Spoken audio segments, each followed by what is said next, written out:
pretty good position here in their first series of a long homestand. They have a chance to win this series and take 3 of 4 from Central leading Cleveland.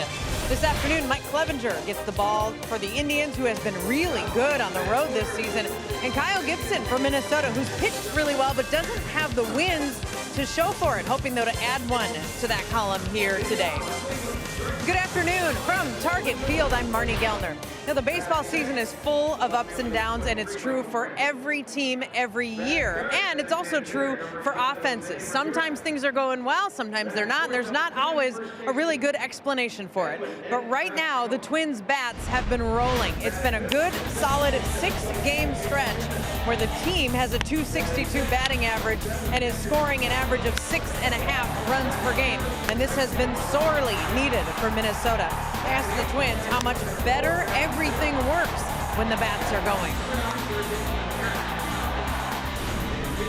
Sometimes you're in pitch and not hit, and sometimes you're in hit and not pitch, and it's been nice the last couple of days, especially against this team like the Indians, to put it all together. At times it's been hard to find ways to score, and sometimes it's just a game or two or a couple of wins. Everyone seems to loosen up and go out there and let their talents flow. So I think it definitely helps when you're getting contributions throughout the lineup and you're not just relying on a couple guys to do the damage. It seems to spread it out, and it makes everyone's task a little bit easier. Twins are hoping to keep those bats alive today and support Kyle Gibson, maybe even get him a win. Why the W's have been tough to come by for Gibson right after this.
On Fox Sports North is presented by CenturyLink, connecting you to the power of digital world. By Sanford Orthopedics and Sports Medicine for the everyday competitor in all of us. And by Northland Ford. Visit buyfordnow.com and your local Northland Ford dealer today. The Twins are in the middle of their longest homestand of the year. They'd like to make it a winning homestand, and they'd like to start the homestand with a series win over the Cleveland Indians. And good Sunday afternoon to you from the ballpark. Dick Bremer along with Bert Blyleven. Twins fans have seen, we think, an improved Kyle Gibson this year, and he has a chance today to show that improvement against a team that he struggled against in the past. Yeah, you know what, Kyle Gibson, I think what we're seeing this year is a lot of consistent starts, and he's coming off an outstanding start in his last start in Kansas City. 7 shutout innings in that start for Kyle Gibson, and I think what we have seen the improvement of is his slider.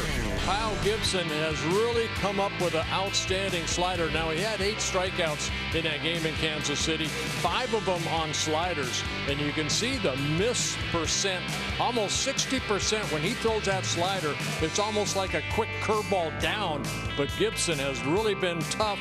Establish a fastball and then get him out with that good slider. Except for that start against the Royals, the Twins lineup has done a great job producing runs with a couple of wins against the Cleveland Indians already in this series, and Eddie Rosario has continued his hot hitting from the month of May. Well, I tell you what, you go back to May 1st, this guy might be the best hitter in all of baseball, hitting .369 since May 1st. 7 home runs, he's driven in 21 or 24 runs, and he scored 21. So Rosario, he's fun to watch. You don't know where that pitch is going to be, where he's going to hit it somewhere hard.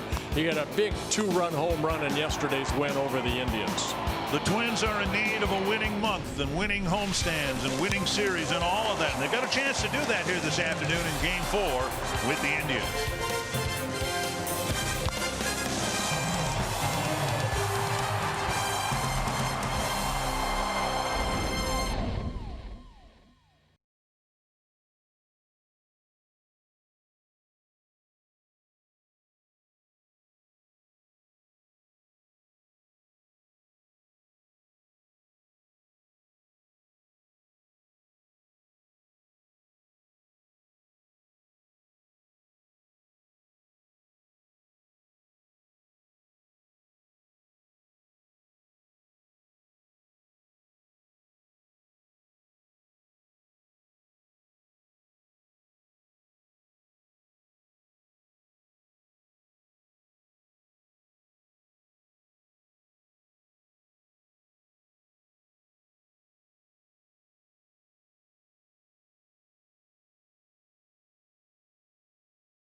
strikeout for Kyle Gibson. Got him. Yep. Got him. Hitting the outside corner, 2 down. The outside corner. Good changeup.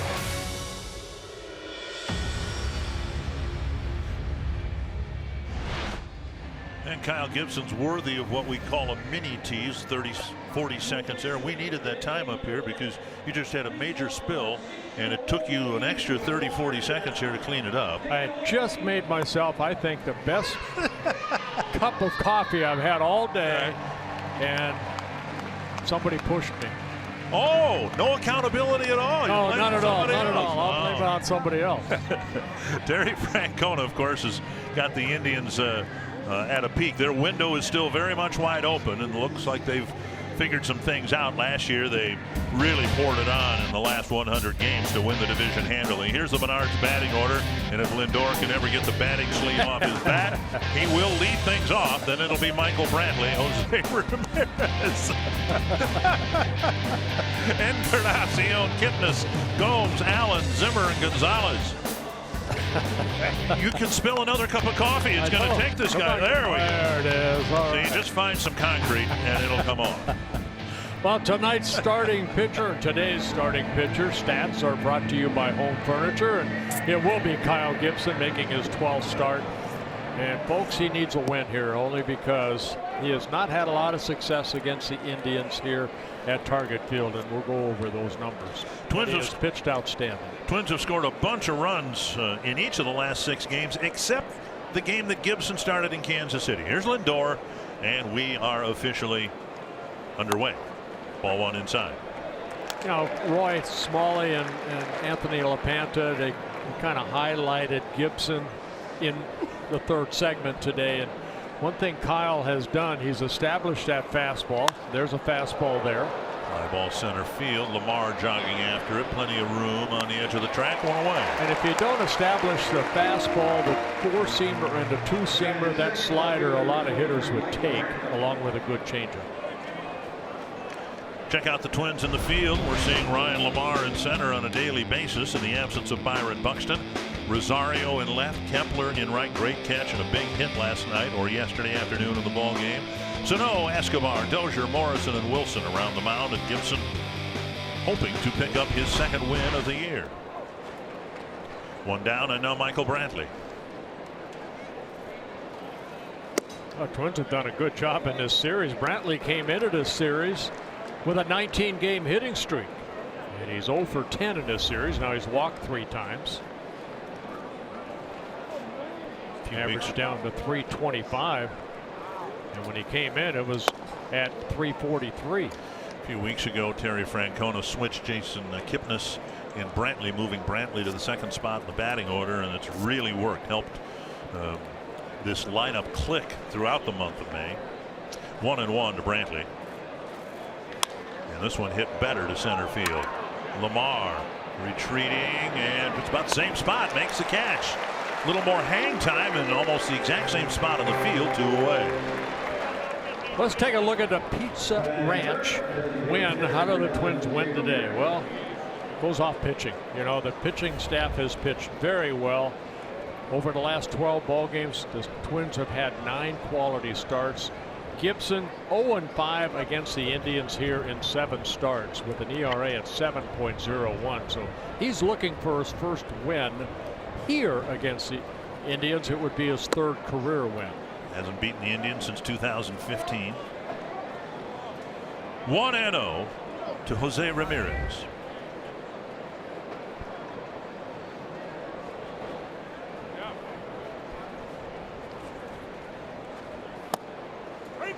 And a strike, says Jerry Lane. 1-1.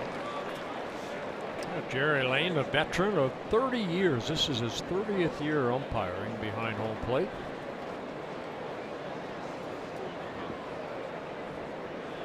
Inside. And that's 30 years in the major leagues. Right. That doesn't account all the minor league stuff that these guys have to go through to get to become a major league umpire. And we are cognizant, aware of the struggles the players go through in the minor leagues. What about the umpires? Because like for the players, there's not much money in it in the minor leagues. hooked foul. The players get a bus to ride in. Most umpires in the minor leagues maybe drive their car from town to town. 2-2 to Ramirez.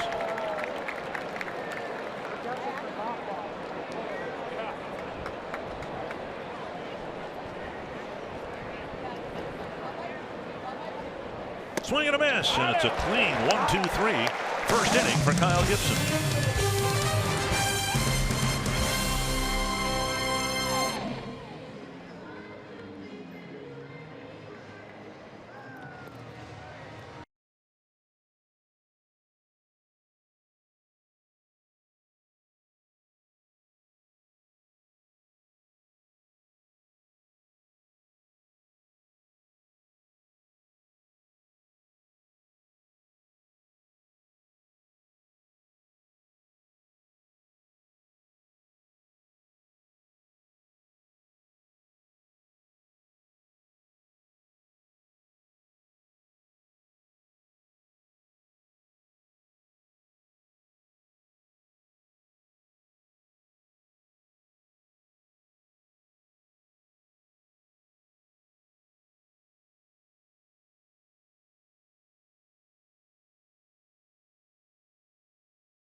All outs and then a strikeout. We'll see if the Twins can provide him some run support.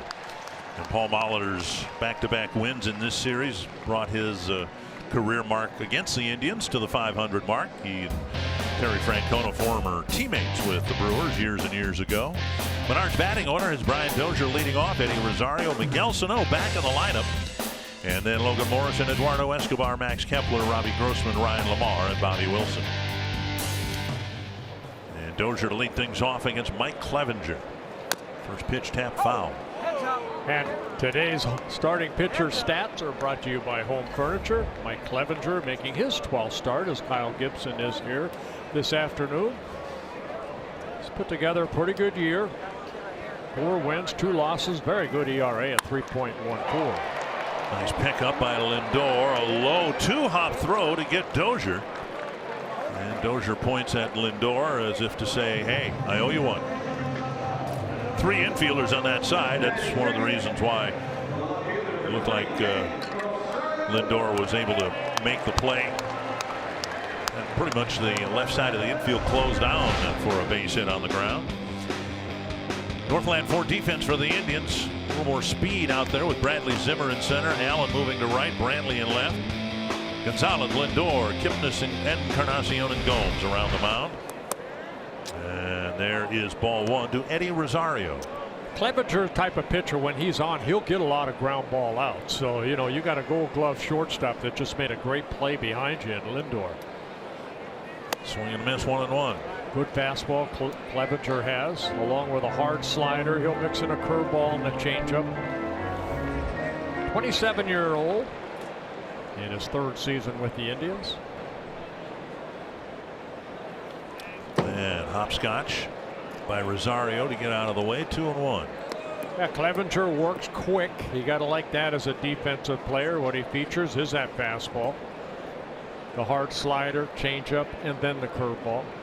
See the percentages. 3-1. Sano on deck. Clevenger made his presence felt against the Twins in a key spot a couple of years ago. The Twins had won the first 3 games in Cleveland, and were trying to flex their muscle a little bit against the Indians. Everybody knew the Indians were good, and the Twins were hoping to be good. 3-1. And a strike 3-2. Clevenger was called up to start the 4th game, and he pretty much shut the Twins down. Twins sent Hector Santiago out to the mound to make his first start for the Twins, and the Indians won the final game. Hit some home runs against Santiago, but Clevenger pitched very, very well. This is deep to the left field corner, chased by Bradley, and gone. Number 11 for Eddie Rosario, and the Twins jump out early. And one thing Clevenger has done, he's kept the ball in the ballpark. That's only the 5th home run allowed, but he kind of highlighted Rosario at the top of the show. You know, you don't know what he's going to get as far as a pitch and what he's going to do with it. In yesterday's ball game, he hit a ball that was about a foot inside. Here, that ball's about a foot away for home runs. And just barely over the wall, but it counts. 1-0 Twins, and now here's Sano. See, we talked about this last year. I don't know if we mentioned it this year. Those are my kind of home runs. I like the ones that just get over the fence, that StatCast ignores. I don't care about the exit velocity. I hated those home runs. I don't care about the distance. Oh, here it comes. StatCast. 92.2 miles per hour, a launch angle of 33, and it only went 355. That's my kind of home run. Oh boy. 2-0, and Sano takes ball 3. Those type of home runs kept me up at night. If you're going to hit it hard, you know. Do like get the tape measure out, right? Or you know what Escobar did, 443 feet here the other day. Sano takes a 4-pitch walk on the heels of the Rosario home run. Well, the Twins sent Carlos Carrasco to the shower early a couple nights ago and had some success against Bauer yesterday, and now that trip to the mound already by Yan Gomes. Clevenger's making his 5th career start against the Twins, his 8th game. He relieved 3 times against the Twins. Basically came up as a reliever, spot starter, but now in the rotation. 1 win, 2 losses, good ERA under 4 against the Twins in his career. Logan Morrison will bat Sano at first.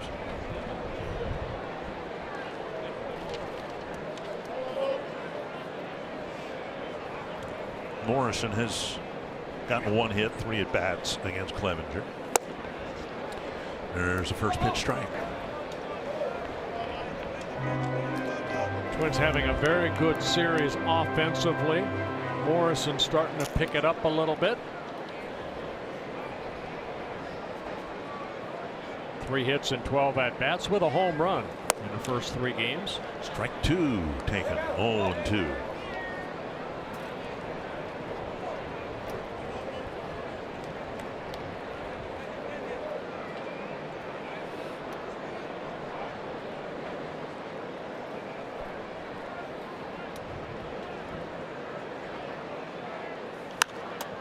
Came at him with a fastball, and Morrison lifts it foul.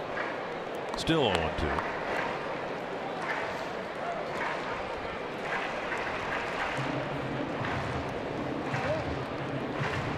Clevenger originally signed by the Angels out of Stanford, Florida, number 4 pick back in 2011, then traded over to the Indians.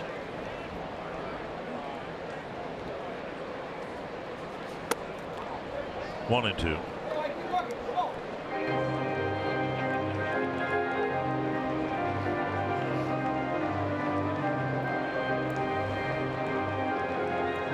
Sure is a whole lot more fun playing with the lead in the early innings and falling behind 8-9-0, isn't it?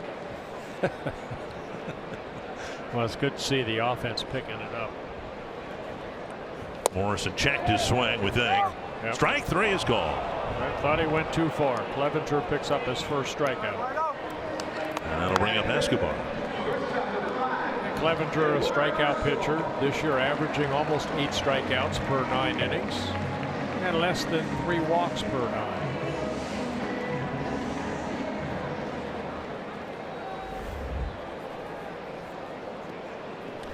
Escobar has seen Rosario take over the team lead in home runs now with 11. Foul back to the screen. 1 strike.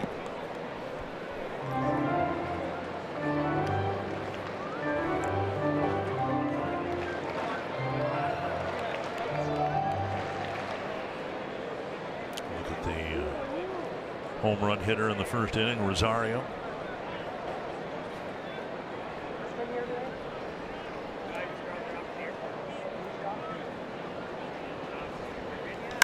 Blasted to left center field. This is deep and on the wall or off the wall. Sano around third. He's coming home and he will score on a double by Escobar. The ball that Rosario hit was about a foot outside. That ball looked like 4-4 over the plate, and Escobar gave it a ride. Again, a couple of run-producing hits to the opposite field, and it's 2-0. See the high fastball, and Escobar away, allowed to open up and utilize that strength that he has from both sides of the plate. But here's a left-handed hitter, one hopping the fence. And for Escobar, his 20th double of the year, driving in his 31st run. Wrapper of some sort blowing onto the field. The ball boy and Clevenger make sure it gets taken care of. That's what happened 2 nights ago. We're talking about the opposite field hits, but if you tried to pull the pitch that Escobar just drove hard to the gap, you might ground out, but more than likely you're going to swing and miss or whatever. But the Twins doing a much better job using the whole field and hitting the ball where it is pitched. You know what helps Sano score too, because there were 2 outs. If there's 1 out, Sano probably has to hang around second base and probably maybe doesn't score. But with 2 outs, he is off with a crack of the bat. A little out of breath there. 1-0 to Kepler. Driven hard to center. Zimmer retreats. Pretty much everything that was hit right on the button in the first inning, and the Twins get a couple early.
To nothing Twins in the second inning. And here is our scoop from the clubhouse. Twins are in a good position to take 3 of 4 and win this series. And Paul Molitor said that he hopes the mindset that the team has had over the last couple of games will carry over. He said to be in a really good focus from the first pitch forward. That's where he wants this team. There is a doubleheader coming up on Tuesday against Chicago, but the pitchers have not been named yet. Molitor said that they're still looking at options and that Zach Littell is definitely a possibility. Littell is currently in AAA with Rochester. Joe Mauer was out on the field before the game. He took batting practice, he ran the bases, he fielded grounders, was out there for about a half an hour, Dick and Bert, which is a very good sign for Joe. Absolutely, with Encarnacion in the box, a 1-1 count against Kyle Gibson, and there's a pitch down and away.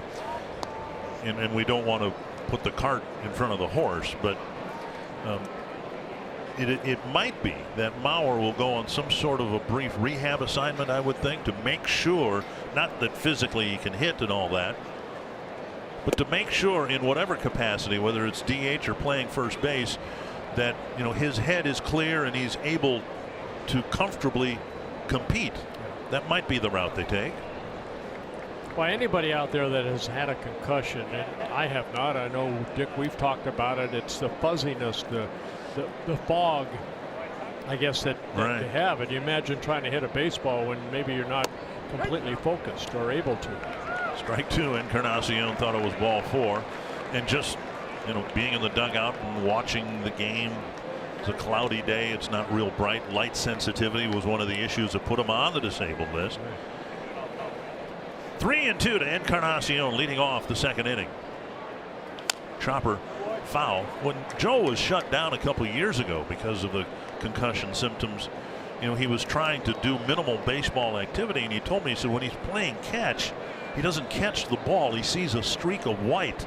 Now imagine standing in the batter's box, and I don't want to suggest that he's experiencing the same symptoms now, but imagine trying to play when you can't even see the baseball, you just see a white blur. Gibson with a tremendous play to retire Encarnacion. One thing Gibson is, he's a very good athlete out there. Once he releases that baseball, he can field his position as well as probably any pitcher in baseball. That ball was hit behind him, but the 6'6" frame of Kyle had to leap back, able to snare that ball in his glove and get the out. Nice play by Kyle Gibson. One down in the second, and now Jason Kipnis. We mentioned at the outset that Gibson struggled against the Indians, and you wonder why. And then you look at the individual success that a lot of the Cleveland hitters have had against him, and then you understand why he hasn't beaten the Indians in a couple of years. Witness Jason Kipnis, who is 11 for 23 with 8 walks against Kyle Gibson. Roller to second. 2 down. Sometimes confidence plays a big part in that, and yeah, those numbers don't lie, and that's why I said he's never beaten the Indians here. But this is a little different Kyle Gibson than maybe it was a year ago or 2 ago. He's more aggressive in the strike zone with his fastball. The slider that we highlighted in the pregame is sharper. Mixes in the curveball now, and then a very good changeup. So, and he's got a lot more confidence. Lindor 10 for 21 against Gibson. 2 down, and here's Yan Gomes. 11 for 22 with a couple of home runs against Gibson. They're frightening numbers. It's like, I'm sure Kyle Gibson, maybe a limo was sent to his house by the Indians to make sure he got here today. Those are the type of numbers that he was putting up. But you know what? It's a fresh start. It's a new day. You can't bring back what the ugliness that happened. You talk about the confidence, but then it works in reverse for the pitcher. And I mentioned all the hits Kipnis had, but Gibson, who's not a walk guy, has walked him 8 times, almost like he's pitching defensively out there because the guy's so hot against him. I think that's the Gibson that we saw nitpicking. He's not nitpicking anymore. He's more aggressive out there. Just the 22nd pitch of his afternoon. And it's off the plate, 1-2. And the 2 runs that the Twins put up early for him. Believe me, that helps a lot. Not afraid to make a mistake. Just don't let a couple guys get on and then make a mistake.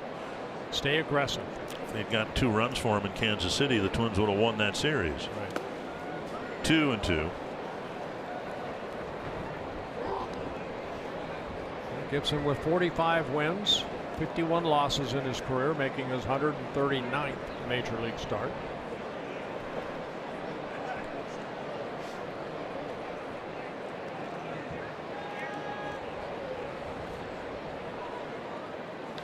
Drilled foul by about 8 feet. And that's that 2-seamer that came running in on Gomes. Good swing, but it went foul. And he's got a fan club in left field. He's got the foul ball and flips it to a young twin fan who lost it to his sister already. That didn't last long.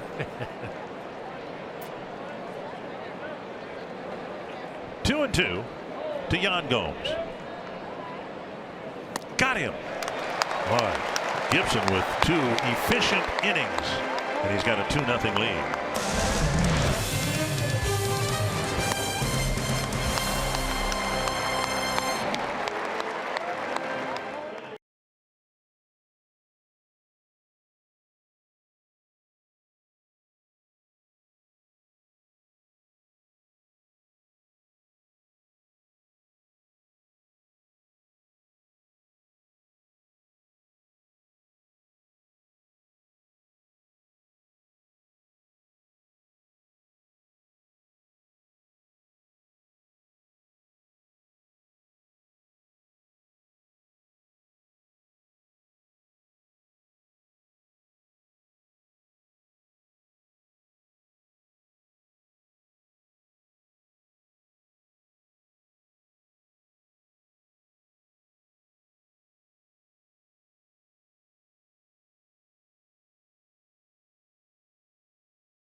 National championship in college baseball.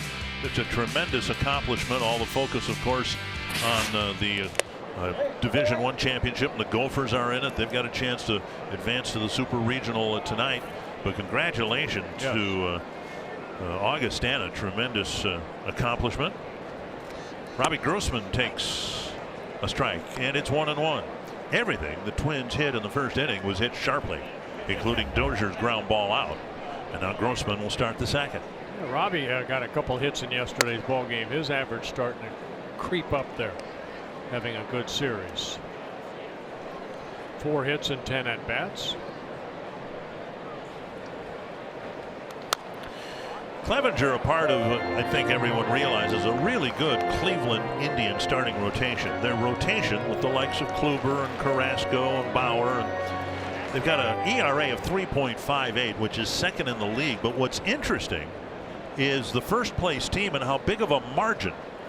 Now, 3.58 ERA for a starting staff, that's good in this day and age. But the #1 team, the Houston Astros, has a starting rotation ERA of 2.58, 1 run better than the second place team. That's incredible.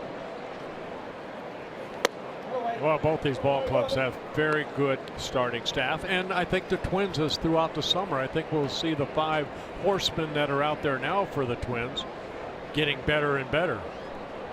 2-2 to Grossman, and a pitch fouled away. Lance Lynn yesterday, we've seen him wild, but yesterday he was the definition of being effectively wild. And he gave up just 1 run over 6 innings, and that was on a double steal. Yeah, we're going to be talking to Lance Lynn next inning. 2-2 to Grossman, leading off the second. And that's ball 3. And Robbie's really feeling more comfortable at the plate, drawing walks, getting some hits.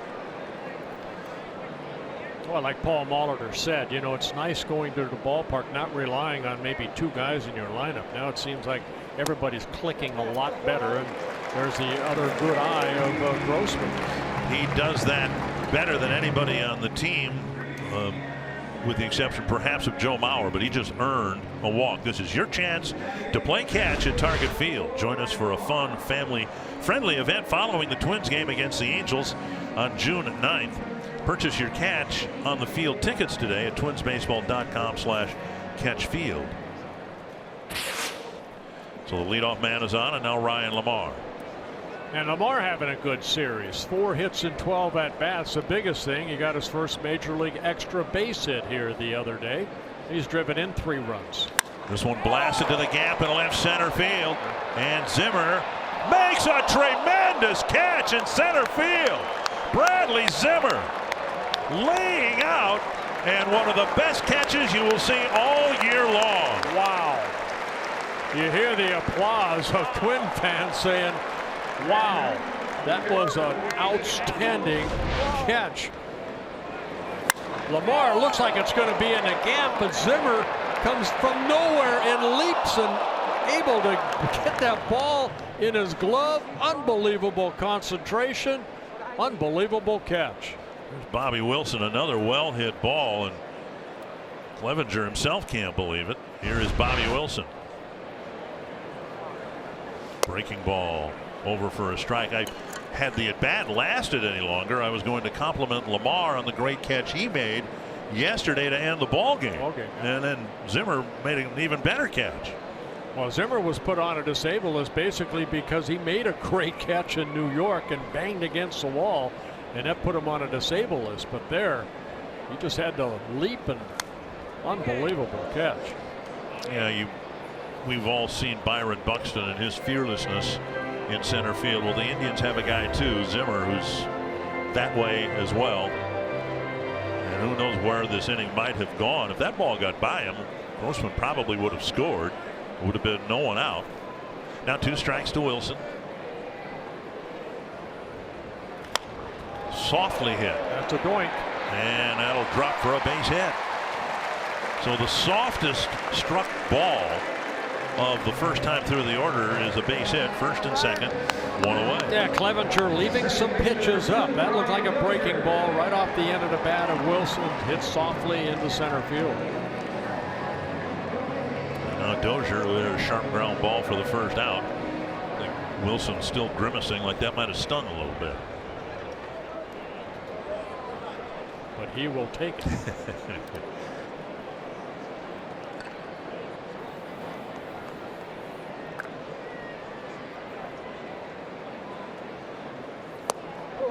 And down low, ball 1. Well, I think it's no secret what the Twins want to do is what they did here the other day against Carrasco. Try to get to that bullpen, try to knock him out, the starting pitcher, as quick as possible, because the bullpen has been struggling for the Indians. Be nice to get a run or 2 here. Outside, and it's 2-0. Bryant would like to hit his first target field home run. All 8 of his home runs have been on the road. Sounds like a call. Well, the Twins have had a little run of 3-run home runs here lately.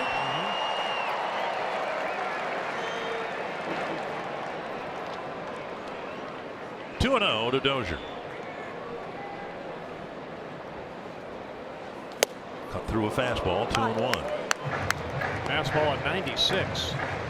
Clevenger's got a great arm. 12-game winner last year in 21 starts, 27 games for the Indians.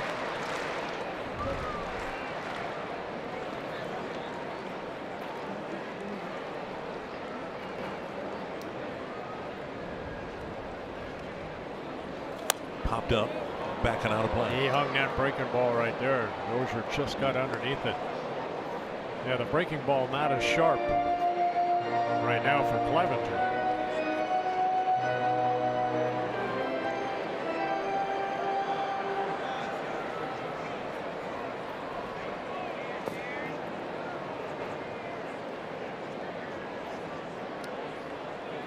Two and 2. Sharply hitting a base hit. Grossman around third. He will score. Wilson holds up at second base, and the Twins lead 3-0. Similar to the first inning ground ball he hit. He just hit it in a better spot. And this is what we've seen the Twins doing as of late, adding on to the lead that they've had. Carl Willis coming out to talk to his right-hander. But for Dozier picking up his 24th run batted in. He is so unpredictable, as you said. Pitch location really doesn't mean anything, but neither does the strike zone. That off of Bauer yesterday. That ball looked like about a foot inside, and he hit the 2-run home run. And then look at this pitch. That's about a foot outside. And he hit the home run to left field. So you pitch him down the middle. I was going to say, why not throw him right down the middle? Because the perimeter doesn't seem to be working too well for him. I always look at Rosario, and I've mentioned before, I think of Tony Oliva. Tony Oliva was that type of hitter. You know, you didn't know where you could throw the ball in, he'd rope it somewhere. He'd throw it away, he'd hit it hard. He really has no strike zone. Best way to pitch Tony Oliva, right down the middle of the plate. Hopefully pops it up. And we don't need a pop up here. We need to add runs. Nothing wrong with being greedy in the second inning. Tap to the right side, and he'll get a out there and safe at first.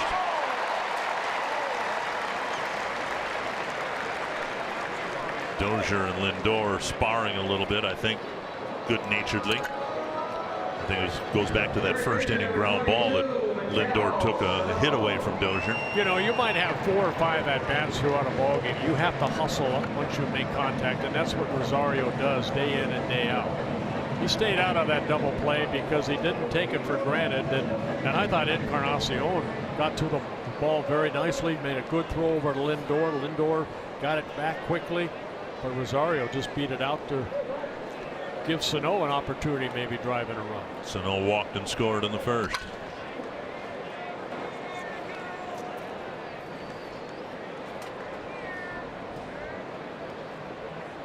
Inside, ball 1.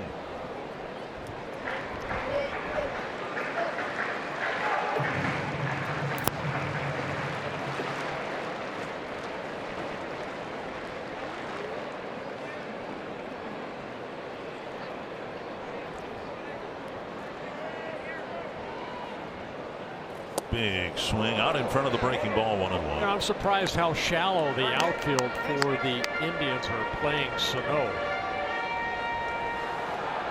Well, the guy in center can run, so can the guy in right. And Brantley, I mean, he's an athlete. Probably lost some speed over the years. 1-1. Now inside again.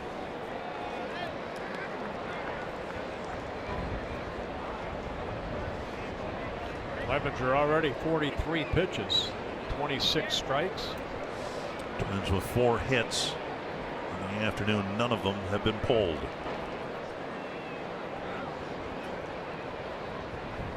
Driven to right, fairly deep, and Allen drifts to the warning track to make the catch. A little bit of wind coming through the plaza may have helped keep that in the ballpark.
The starter Lance Lynn with 6 effective innings, just 2 hits, one run that scored on a double steal. And the Twins needed a good effort from Lance Lynn. And they got that yesterday on their way to a fairly convincing win. Got a big double play ball there. And Lance is nice enough after his win to join us here for a half inning or so. Lance, congratulations yesterday. And not just yesterday, but the last few starts seems to be more the Lance Lynn that we saw pitch for the Cardinals. Yeah, starting to get it going. The first couple months were not pretty, that's for sure. Hey, Lance, Bert here. Cold weather, of course, you know, you spent your career in St. Louis. I know it got cold, but I'm not making excuses for the staff in April, but the weather was not very good. Now it's starting to heat up a little bit. That helps, doesn't it? Yeah, it helps a lot. And then you saw we had a lot of off days and a lot of funky scheduling. And as you know, we're creatures of habit. When we can get in a groove of, you know, what you do in between starts and things like that, not have extra days and things like that, you'll find that we have a better kind of understanding of what we're trying to do in and out of starts. You've been with some good starting staffs in St. Louis, but you got to look at Odorizzi, Gibson, you know, Romero, what he's done over the last month, and then Barrios. That's 5 pretty good horsemen right there. Yeah, and you look at Irv's, you know, doing his thing, trying to get back as soon as he can. We got a chance to have a really good staff once we kind of put our foot on the gas pedal and go here as the season gets going. A good slider right there by Gibson. He picks up his 3rd strikeout. Hey, Lance, this is your first sojourn into the American League, not counting interleague games, of course. But the Twins have brought a lot of pitchers from the National League over to the American League, and some have had a little bit of difficulty. Has that been an issue at all for you? Is there much of a change from a non-DH league to a DH league? No, I think most of the things that I've had to worry about is I had the ground ball to short and a very quick second out in the inning. I had the same catcher for the most of my career, so I think that showing up spring training late and trying to get on the same page with your catchers is the hardest thing, because I do it a little differently than most pitchers around the game do. I fire a lot of fastballs at people, so we had to kind of get on the same page. And then as the games are starting to go here, and I'm starting to get you know, they're starting to get more confidence in me, and we're getting on the right page. I think that had a lot to do with it more than anything. Hey, can you just raise your right arm up just right now? Okay, see that? He threw 113 pitches, folks, and he still has a right arm. Unbelievable. No, you know, after 5 innings, I know I was watching the Boob Tube last night. We didn't do the game, but they were talking about you're done, you're done. No. All of a sudden you walk out their 6th inning, and it was like they were in shock. No, the pitch counts are just a number. It's all about. Thank you. You see, guys, my last couple innings were probably my most effective. You saw me start making pitches. You get in a groove. Some days there's a number of 100. Some days it's 113. I've gone out there for 125. It's all about what you have in the tank that day. You can be throwing the ball well, but if you know, if it's hot out or you threw a lot the last time out, you might not need to go over much of 100. It's just all about the pitcher being on the same page as your manager, and then him having belief in you when you feel it that day. Well, let me ask you something. When you came off the 5th inning, were you looking at, say, Garvin Alston? Did he say anything to you, or did you just come in and say, hey, I got one more, or more? No, I came in and sat down and did my normal routine, and then they came in, were like, how do you feel? And I was like, what do you mean? I'm good to go. You know, some days you have more than others, and yesterday I got in a groove there. Hey, how about Kyle Gibson? Thank you, Lance. We appreciate the time. I appreciate it, guys. And Gibson has a perfect first trip through the Indian batting order.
is presented by Menards. Save big money on all your home improvement needs at Menards. 3-0 Twins. Twins trying to win the series 3-1. We have to have Lance Lynn on more often. That's a quick inning. Well, Gibson's had 3 of those. Yes, he has. Let's give him all the credit and see how this develops here. Logan Morrison will lead off the bottom of the 3rd. Twins already up 3-0 against Mike Clevenger. It's chipped down the line. It's a foul ball and won't be caught. No game tomorrow, an off day for the Twins and a doubleheader Tuesday, but there'll be some big news tomorrow with the first night of the baseball draft. 20th pick for the Twins, I believe. Last year, of course, they had the #1 overall pick, and sure looks like they made the right choice. Royce Lewis is doing very well in the Midwest League for Cedar Rapids, and Hunter Green, who went to the Reds with the next pick, is really struggling throwing strikes in the Midwest League for the Reds. Fouled back. Morrison with a good cut.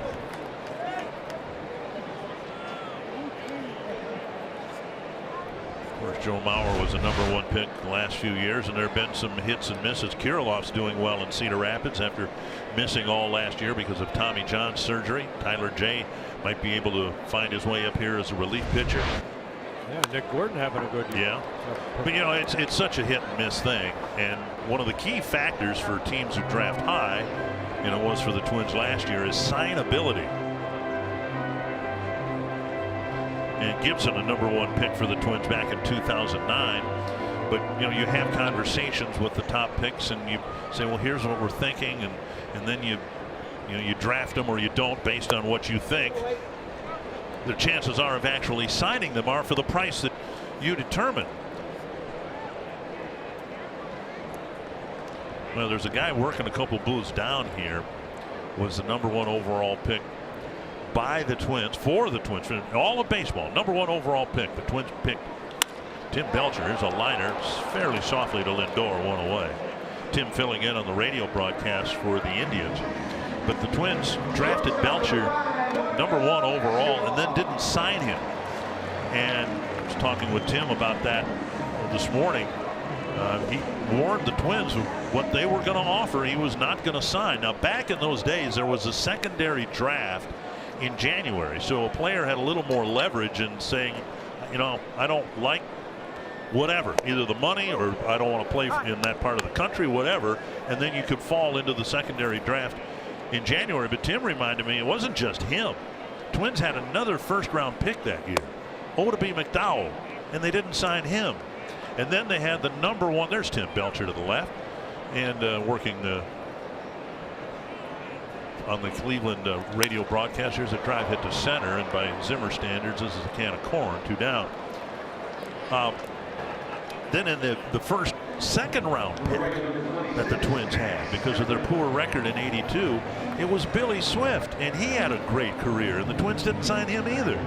Oda McDowell, I know, ended up with the Texas Rangers. Right, he had a good career, and so, boy, the only benefit in having a terrible year like the Twins had in '82 and in 2016 was you get the top draft picks the next year, but you got to sign them. 2 down. Here's Kepler. Well, the monies are a little different today for a #1 pick than it was. In fact, that's how I introduced the topic with Tim Belcher. I said, why did you turn down $7 million from the Griffith organization back then? And he said, you know, excuse me. 2-0. I think you put too many zeros in there. Several. But you know, you have the first-round picks like Mauer, and then the Twins have had some success. You know, Denard Span, Matt Garza was a good pitcher, Trevor Plouffe, Glenn Perkins, Torrey Hunter. Right. 3-1 to Kepler. He lined out to center his first time up. Twins have hit the ball very well against Clevenger and have the 3 early runs to show for it. And Kepler thought that was ball 4, and he said it's a full count with Grossman on deck. Well, Clevenger fastball away. Holmes holding it, bringing it in a little bit. There's ball 4. And Kepler's aboard with 2 away. A third walk for Cleveland. Let's get the showstopper today from Marty Gilder. Well, guys, we know that Max Scherzer can pitch. It turns out he can also hit and run the bases, too. Scherzer came in as a pinch hitter in the 14th inning for the Nationals in Atlanta last night. He singled, and that was his first pinch hit of his career. Then 2 batters later, Scherzer scored from first base. That would be the go-ahead run in the 14th. The Nats won it 5-3. And Scherzer said after the game, he knows he has a high school swing, but it's good enough to put the ball in play. Wow, what a play. And keeping a foot on the bag is the first baseman, Encarnacion. Jeff Smith isn't so sure. A tremendous play by Eric Gonzalez, who was swung around in a shift, and he was able to make the play. We'll see whether the out stands. And Encarnacion nods and says, yeah, oh yeah, I held the bag. Look at this play by Gonzalez. Yep, right off the end of the bat, and then we're going to look at, does Encarnacion keep his foot on the bag? Yep. Sure looks like it. Sure did. Yeah. Tremendous play by the corner infielders, and the Twins go scoreless in the 3rd.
To experience essential small-town baseball in Sleepy Eye, home of Fred Bruckbauer, the first native Minnesotan to play for the Twins, and a ballpark where Babe Ruth himself hit home runs. You can enjoy Main Street shopping and take a photo with Charles Schultz's lovable Linus. Sleepy Eye invites you to experience it all. Plan your getaway at exploreminnesota.com/escapes and share your favorites with #OnlyInMN. I believe this to be true. And if it's not true, I'm going to be embarrassed to make this mistake publicly. Strike now a ball. Fred Bruckbauer, I believe, was the only man to pinch hit for Ted Williams. Is that right? Well, and someone on Twitter can maybe, you know, I'm busy reading promos and mopping up your spilled coffee and all that kind of stuff, so I really don't have time to check on it while I'm on the air. Swing and a miss, and it's 1-2. You know what Gibson's doing? I don't mean to change the subject. No. Gibson has been able to get strike 1 on 8 of the 10 batters he's faced so far. Always a little key to success. So Kyle throwing strikes. This will be just his 40th pitch of the ball game. He's already got 9 outs. Missing inside 2-2.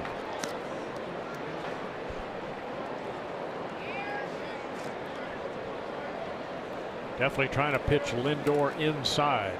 Watch Wilson again sit inside. Do they go with the 3rd straight slider? No, fastball. Got in on him. Popped up. Into the seats.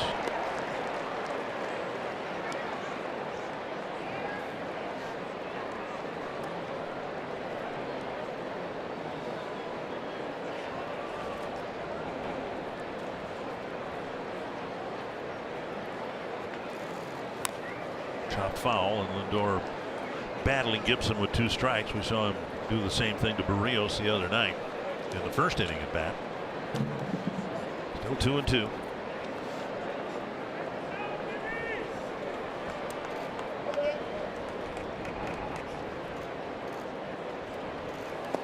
And now 3-2. Bradley on deck. Yeah, against Barrios, remember he let off the ball game. 11 pitch at bat against Barrios. He ended up drawing a walk. That on Friday night. Full count. Indians looking for their first base runner this afternoon. Struck him out. Went upstairs and got him to chase 1 away. And strikeout number 5 in a ball game for Gibson. The first 10 batters he's faced. All of a sudden he's become a strikeout pitcher. Fastball at 93. 1 down. That'll bring up Brantley. And I want to thank one of my Twitter followers. He corrected me. Carroll Hardy was the guy who pinch hit for Ted Williams. The only guy who pinch hit for Ted Williams. Not sure why I thought it was Fred Bruckbauer, but Fred was a part of the early Twins. Outside ball 1.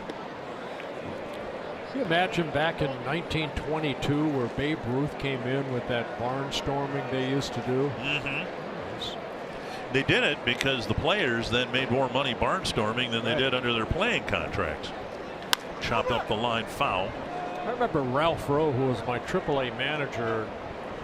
If you ever look up the name Ralph Rowe, he never got to the big leagues as a player, but in AAA, I mean, he was hitting 340, 350 every year. And I said, Ralph, how come you're never brought up? He says, I didn't want to get called up because I made more money in AAA than I would have in the big leagues because he had the longevity. Right. Tenured. That's how they paid AAA players back then. Right. 1-1 to Brantley. Heck of a manager, too. Also a coach for the Twins back in the 70s, Ralph Rowe.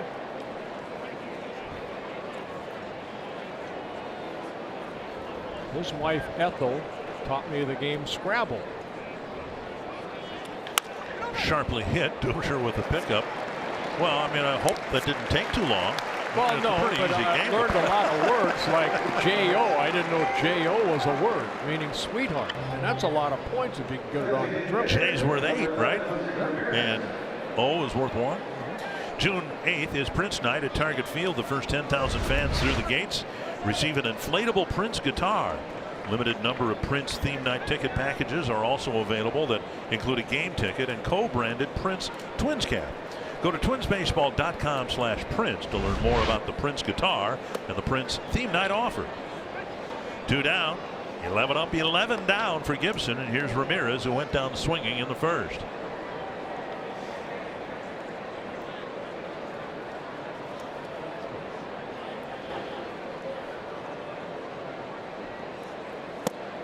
And now outside 2-0. Just missed with that changeup there.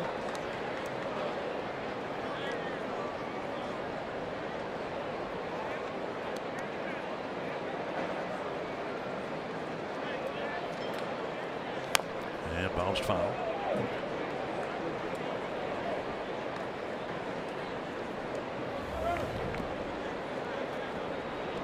Indians got just 1 run yesterday, and that on a double steal. Allen kind of scampering home after Kipnis took off for second. And Ramirez tries to bunt. And he fouls it over the dugout. 2-2. Remember John Jay did that in that Kansas City series with 2 outs, laid down a bunt, and then Merrifield got a base hit. Moustakas got a base hit, but he hit it too hard to where, you know, Jay couldn't. And if they're going to give it to you, take it. Well, if he tries it again the next time, well, then it's a different matter. With 2 strikeouts, a little different. Down and in. And if Gibson were to still have a no-hitter intact, I don't have a problem with that. okay. 3-2. Gibson nearly walked Lindor, but struck him out, and now it's 3-2 to Ramirez. Back inside again. Popped up, backing out of play. Almost the book on Lindor and Ramirez, almost the same. trying to really bust these left-handed hitters inside. So far, so good. Pitch count really good for Gibson. This will be number 55. He struck out Lindor on a good fastball. See what Wilson wants right here, creeping back inside again. And might have been ball 4, but it was hooked foul. Ramirez was in swing mode, as they say. He has more walks than strikeouts. Ramirez does.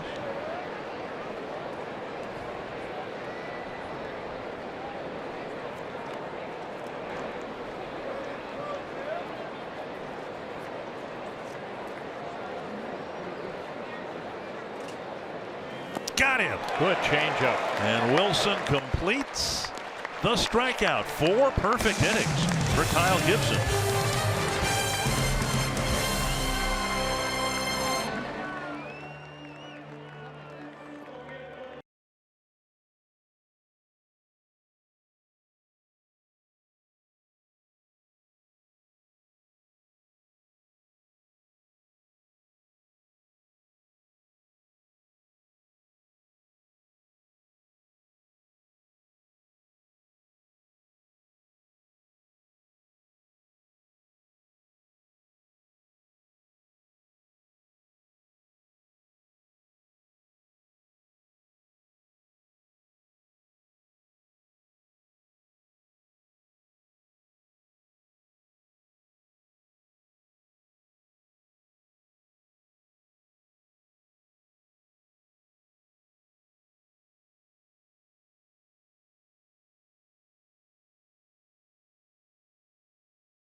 Well, Rosario, his 11th home run of the year, taking that fastball the other way for a 1-0 lead.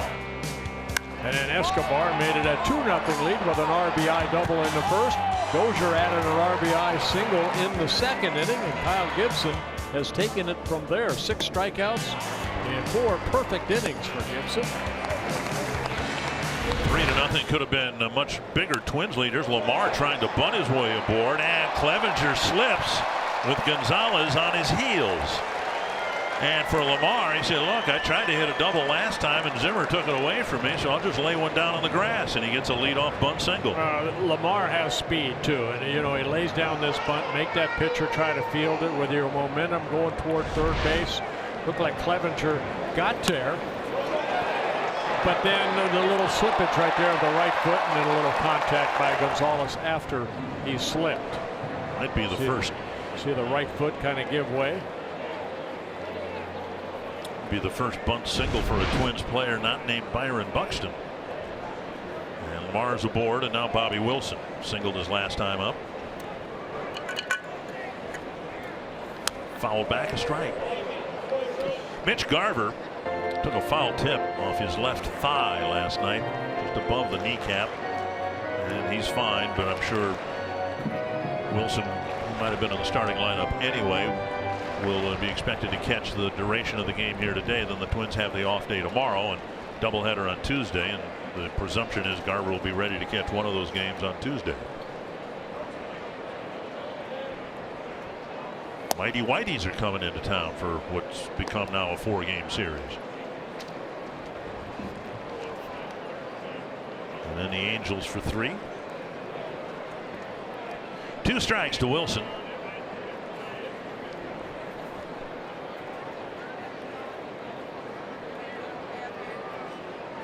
Very high and a bluff throw. Gomes picked off Rosario here the other night.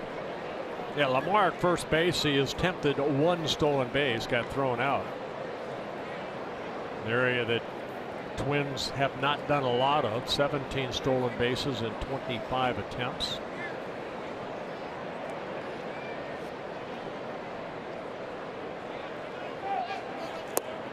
And Wilson strikes out for the first out of the 4th inning. Clevenger picks up his 2nd strikeout. Check out our Sanford Health Injury Report, and tough news for the Red Sox. Dustin Pedroia had rehabbed and rehabbed and rehabbed, and he came back for 3 games. Now he's back on the disabled list with more problems with that left knee. Does that mean that they can bring back Hanley Ramirez? They designated him for assignment to make room for Pedroia. I think, as they say, that ship has sailed. With a lot of cargo in it, too. Red Sox biting the bullet financially, kind of what the Twins did with Phil Hughes. At some point, you got to make tough decisions, as the Twins did. Try to put your best 25 guys out there. 1-0 to Dozier. A couple of hot ground balls. One of them turned into an out. The other one ended up in center field for a single. Close. He got back.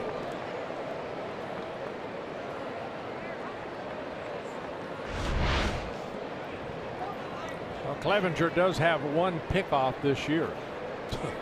So again, Encarnacion's glove got stuck in the dirt. He couldn't sweep the tag across. Excuse me, he has 3 pickoffs this year, 6 in his career.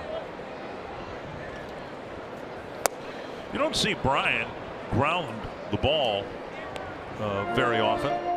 He's a fly ball, line drive, pop-up type of guy, but he's put 2 of them on the ground here and gotten 1 hit.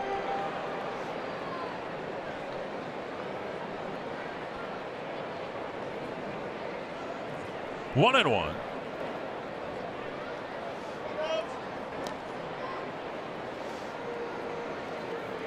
Twins haven't done much base stealing because they haven't been in this situation very often. And Clevenger, when he goes to that stretch position, when he delivers home, he has that high leg kick. There have been 5 stolen bases against him in 6 attempts. Big leg kick. Lamar takes off. Gomes from his knees. And the call is safe at second. Gomes made that very close. You, I guess, eliminate your pop time if you don't pop out of the crouch. He threw from his knees, and the Indians will take a look at it. Well, Lamar getting his first stolen base. Don't know. Yeah. I don't know whether there's going to. He's touched right there on the left flank, shall we say. I think the Indians will challenge this. Nope, they won't. Bit surprising, but I think the placement in the game, just being the 4th inning, some teams are really reluctant to use a challenge because things that seem to be challengeable and overturnable sometimes aren't, and then you're left without a challenge. So a runner in scoring position, and a speedy runner at that.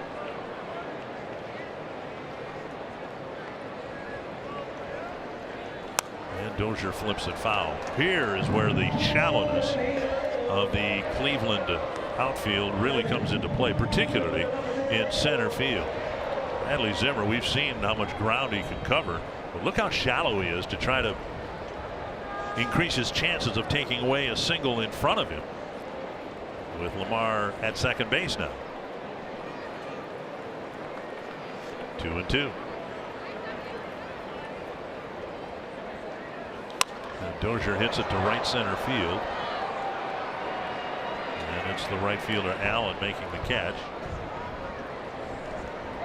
2 down, and let's find Marty Gellner someplace. Well, Eddie Rosario comes to the plate now, and Paul Molitor talked today about how Rosario is taking better at-bats consistently and that he's picking his spots to try to do major damage, like with the extra base hits and the home runs, and that Rosario is also understanding that where he's hitting in the order gives him the opportunity to drive in runs, sometimes just by taking a good at-bat and hitting a single.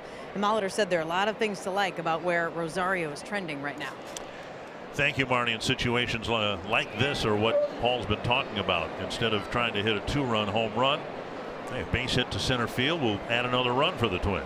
Yeah, one thing on Lamar too, that's his first major league stolen base. So he's had a good series. First major league extra base hit, and there gets his first major league stolen base.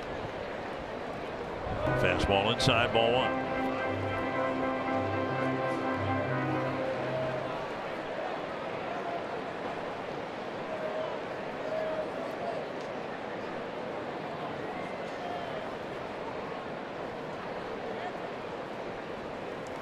Swing and a foul, 1-1.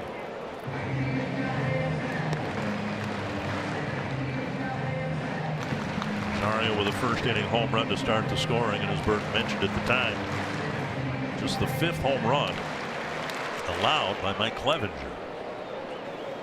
Yeah, both these starters today very stingy as far as giving up the long ball. Gibson has only allowed 5 home runs.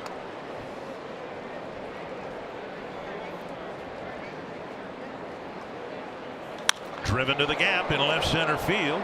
Brantley in front of Zimmer makes the catch, and Lamar is left at second base.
Pitching well. There have been some great fielding plays, and the Pepsi fan of the game is enjoying every minute of it. Edwin Encarnacion takes inside ball one.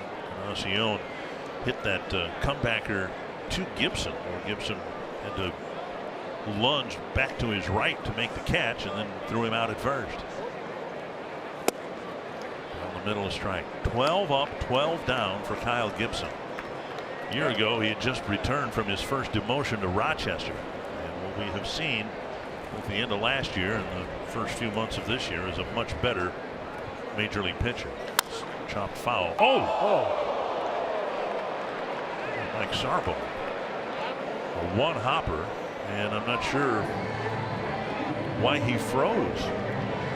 He says he's all right. Look at the Sarbo right there.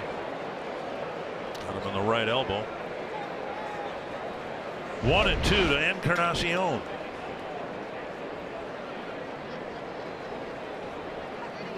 Driven to left. There goes the no-hitter, the perfect game, and the shutout. Another home run at Target Field for Encarnacion. Well, it looked like they tried to go back in again, just did not get in far enough. Ball down, but Encarnacion golfed that ball and hit a long way. Now, if you're going to give up a home run, to me, that's more impressive than Really? the one that just barely goes over the fence.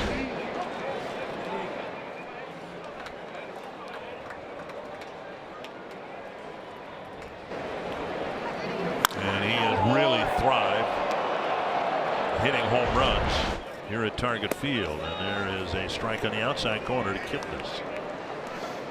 That is his 22nd home run against the Twins.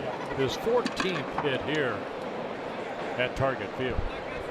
Of course, when he and Batista were together with the Toronto Blue Jays, it seemed like both of them came in here and they were drooling at the mouth to face our pitching staff. Up the middle, and Kipnis gets a sharp base hit against Gibson. And he will now, Gibson will pitch from the stretch for the first time. Twins fans, if you can't catch the games on TV, stream them live on your mobile device with Fox Sports Go, presented by Coors Light. Download the app, take Fox Sports North and Twins baseball wherever you go. Yan Gomes, the batter. Gibson struck him out the first time up. See if he can get a ground ball right here.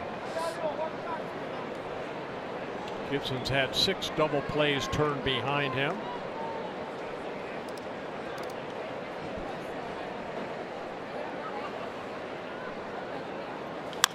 Grounder wide of third, strike one. With the exception of the first 2 outs, which were deep fly ball outs, Gibson's outs have come on the ground or via a strikeout. Yeah, Gomes has hit into 4 double plays on the season. 1 strike.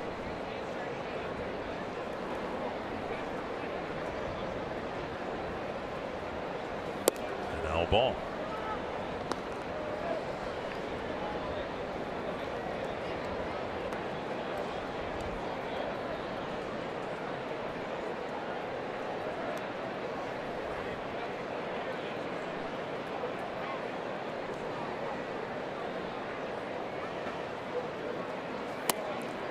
Right on the outside corner, Yeah, 1 and 2. Perfect pitch right there, straight over the top fastball. Good location. Toughest pitch to hit in baseball. Good fastball down and away on the flat.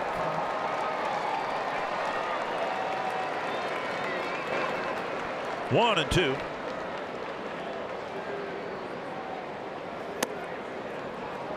And now the count's even. You saw Wilson, the catcher, he wanted that ball up with the glove about just above the belt of the hitter, Gomes. He's got that. That's more the 4-seam fastball. See if they go 2-seam right here. Get a ground ball. That is tailor-made right there. 2 down. The previous pitch, the 4-seamer, that's the sinker, and Gomes beat it into the ground and hits into his 5th double play on the season. It's Gibson is 7th. Distinct possibility, isn't it, that the pitch that was up was thrown to set up the pitch coming next. Yep. Nice turn. Escobar steps on the bag himself, gets the out at first. 2 down, and now Greg Allen. Indians have some interesting decisions to make, plural, regarding their outfield, with Lonnie Chisenhall expecting to come back. Brandon Geyer eventually will come back. There's Allen bluffing a bunt, taking a ball. And the decision won't be easy, but it'll be interesting to see what is a priority for Cleveland. Chisenhall will come back. Somebody's got to be taken off the roster, probably an outfielder. What do you do? Do you send back a player like Allen, who's really done well, but do you send him back because he has options left, or do you cut free a veteran like Rajai Davis or perhaps Melky Cabrera? Or Melky Cabrera. I think Davis, brings a lot to the ballpark with him. Cabrera was a signee really in late April because they had issues in their outfield. Now taken low, and it is 3-0. But I'm not the general manager. But between those 2 players, it gets back to you want in the second half of the year, particularly your best 25 players out there, and Allen has taken advantage of the absence of Zimmer to emerge as a prospect. At least he's done very well. He's gotten some awfully big hits for them. Yeah, he's a September call-up last year. 5 minor league seasons, a .273 hitter. Allen is, and a switch hitter with speed. So now, but 151 stolen bases in the minor leagues. But then in the back of your mind, you're thinking, is he the guy that's going to hit a home run against Aroldis Chapman in the World Series if you're lucky enough to get back there like Rajai Davis did? Right. Full count to Allen. Got him. Came back from 3-0. A foul ball. Foul tip, yeah. And that got Wilson, who wants the baseball, from the home plate umpire. And he's going to walk it off. Jerry Lane will say, I'll give you a few seconds here. So Allen's at bat, very much alive.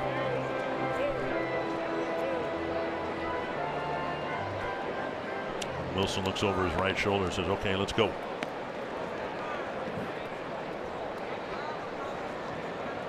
Another 3-2 pitch to Greg Allen.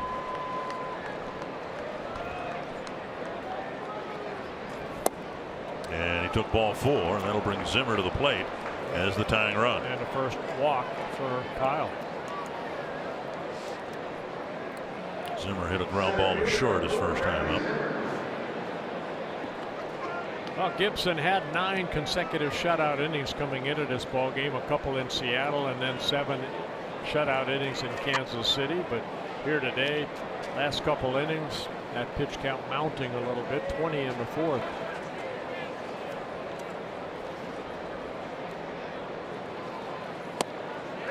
A strike to Zimmer, just off the disabled list. And as Bert said, he collided with the fence in New York. Suffered a bruised sternum. That's how hard he hit the fence. Hey, tried to play through it. Ooh, quick throw over there. And the swipe tag with Morrison being a left-handed thrower. Some baseballs being brought out. I don't know if the Twins are challenging this or not, or looking at it anyway. You see base runners when they come back, they want to get that outside part of the bag.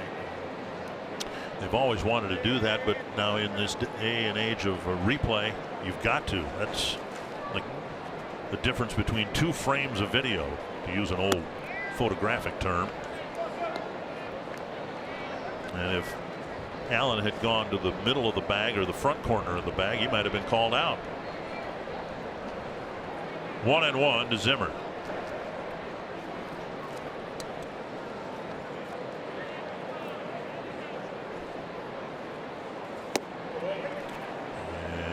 For strike 2. See a lot of runners too with that mitten that they put, almost like an oven mitten that they put on their left hand, because when they dive back in, they don't want to jam their fingers. That's not the mitten, that's just more of a guard, protect the wrist. Used to be players would take their batting gloves and clench their fist around them, but now you can't do that because most players slide in head first, and you have to use your fingers to reach and hold the bag. Right. But in the old days, when players primarily slid feet first, the idea was to keep your fingers from jamming the back end of your slide. Throw from Wilson is right there, safe at second. Escobar caught it on one side of the bag and swung his glove around, and Allen right now has been given a stolen base, and we'll see if the Twins challenge that. Well, if he does a stolen base, it's a first attempt against Kyle Gibson and the first successful stolen base. Little one-hop throw. Yeah, looks like Escobar missed the tag entirely. Allen did a good job sliding on the outfield side, getting the corner of the outfield of the bag. A 2-2 to Zimmer. So he steals his 3rd base of the year. Check swing. Strike 3, and the inning ends. From up here, it looked like Zimmer checked, but the only opinion that mattered was that of Vic Carapazza.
lead off the 5th.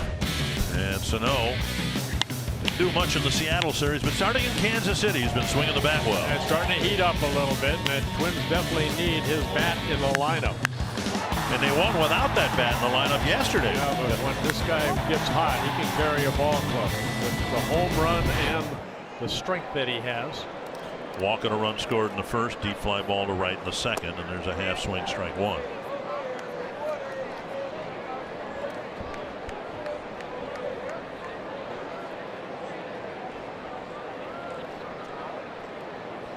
One strike, 2 Sano. Breaking ball and a big swing and a miss. Clevenger with a couple strikeouts in the ball game. See if he goes back to that breaking ball again after that swing. Making his 43rd major league start. And he does, but this time Sano stays off him. 116 at bats, 50 strikeouts for Miguel Sano.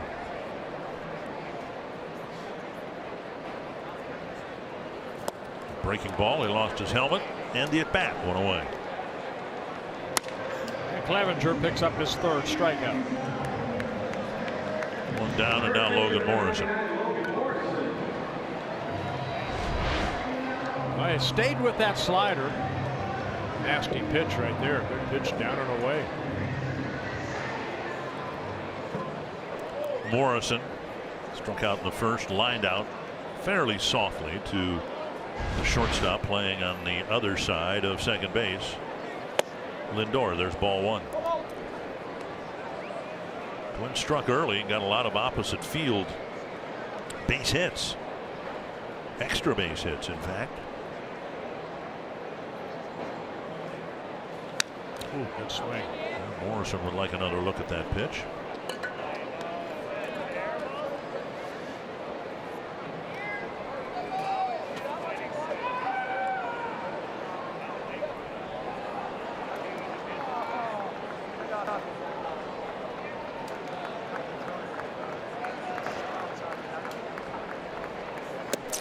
Inside.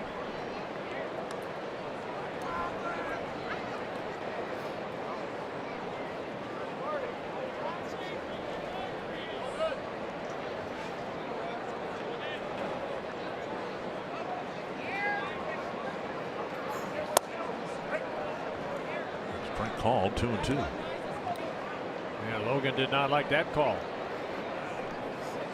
80 pitches, 50 strikes. 62%.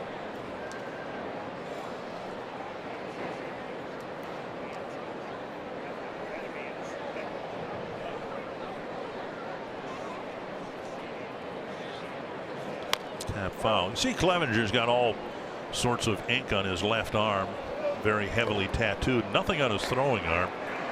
Brian Presley does the same thing, and that's partly by choice but also partly by rule. Remember years ago when tattoos were first coming into popularity, Blue Jays had a pitcher, Trevor Miller or something, I want to say, and they made him wear long sleeves because his pitching arm was tattooed. There's a pop-up back on the skin of the infield. It's Aaron Gonzalez with the catch, 2 away.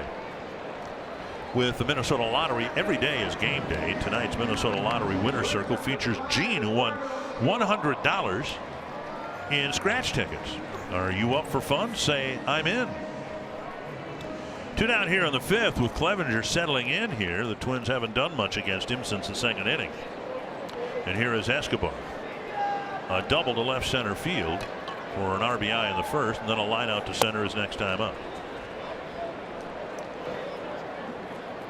Yeah, both starters good tempo. Clevenger right back into that right hole on the first base side, looking for the sign. Here comes the pitch. And then missed the outside corner, 2-0.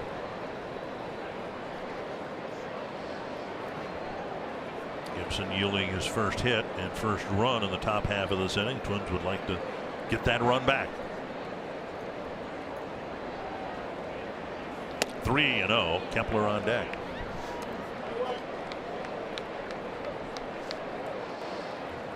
Well, he's walked 3 in a ball game.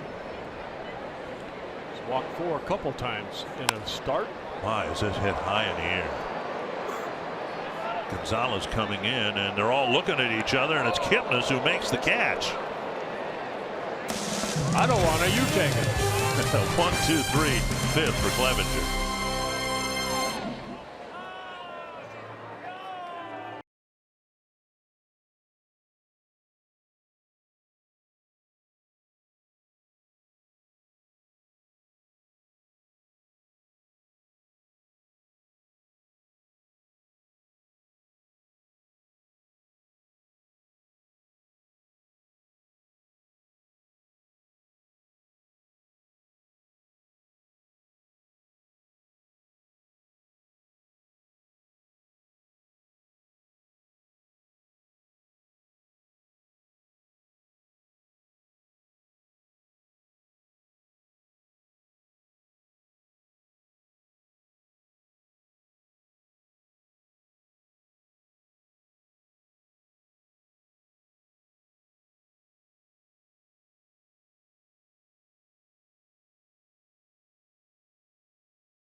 Photo or video with hashtag Hats Off for Heroes. For each post, T-Mobile will donate $1 to support veterans. Turned into a beautiful afternoon here at Target Field with the Twins in front 3-1 on to the 6th inning. Eric Gonzalez will lead things off against Kyle Gibson. First pitch is a breaking ball and a swing and a miss. We don't want to get too far along today without wishing John Anderson and the Gophers the very best of luck tonight. They've got a chance with a win tonight. They will advance for the first time in like 19 years to the Super Regional.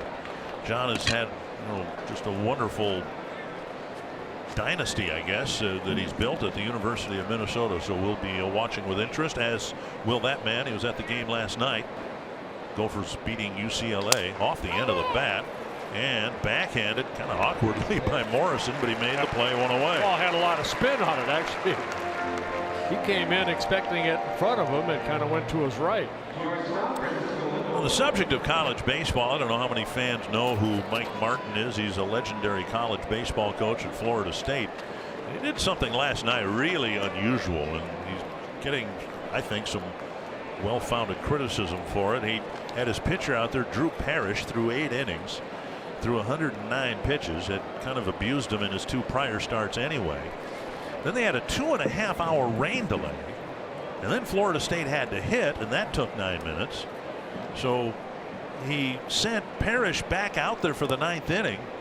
He ended up walking his first 2 batters of the game and then giving up a 3-run home run. That seems a bit harsh, doesn't it? That's very harsh right there. Yeah, I mean, I must not trust anybody else on that ball club after a 2.5-hour rain delay. I mean, with half that workload at the professional level, after about 45 minutes or an hour, generally, managers will shut them down. And in defense, Martin said, well, he wanted the ball. Well, of course he does. You wouldn't want him on your team if you didn't want the ball, but you've got to have some common sense to say, look, you gave us everything you had. It's time to get somebody else out there who's got a fresh arm. My goodness.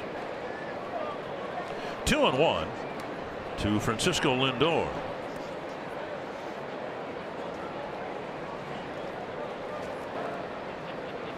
Wilson again sitting inside. And that's basically what Lindor and Ramirez have done. Almost the same scouting report on these guys. Now, Lindor did strike out on a high fastball in his last at bat in the 4th inning. This is what I like to watch. I like to watch the pitcher catcher, how they go about trying to get a hitter out, especially good hitters like the Indians have in their lineup.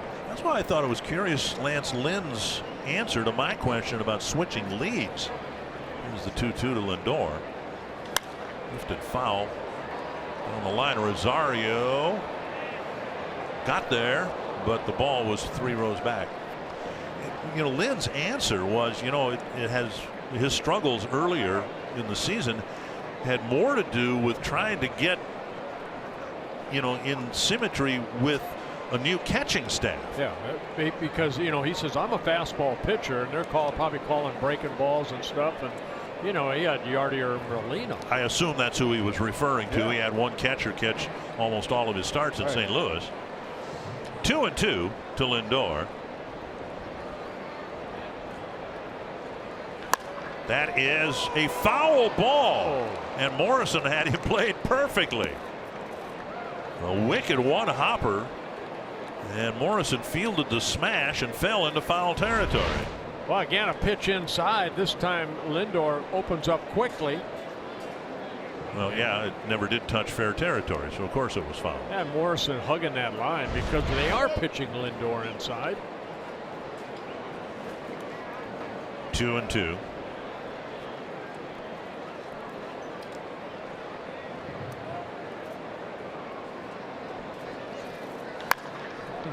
Again, you know, and you talked about how you like the pitcher-catcher relationship, and you appreciate it more than a layman like I can. But one of the reasons I enjoy 4-game series is to see within a series how teams will pitch good hitters like Lindor.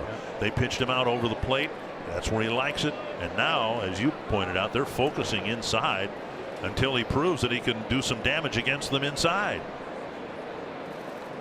And so a pitch kind of drifted away, and that one got fouled away. And credit Gibson. I mean, he is staying inside too. That's the game plan that he and Wilson have decided to go against, especially like, and I'm going to say Ramirez and Lindor.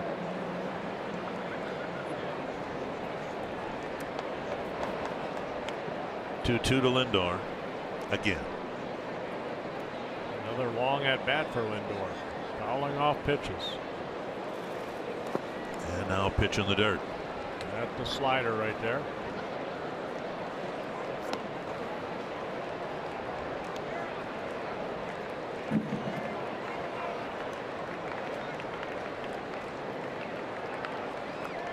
Brantley on deck.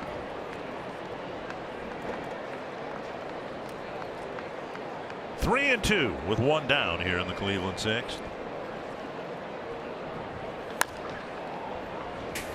Back inside. Lindor fought it off for a foul ball.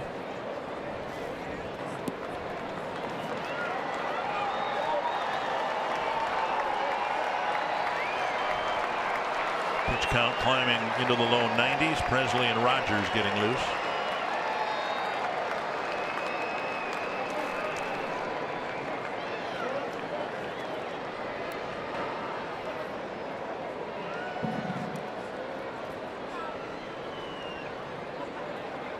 Oh, a fastball. That's the pitch he struck him out on in the 4th inning. He almost got him again.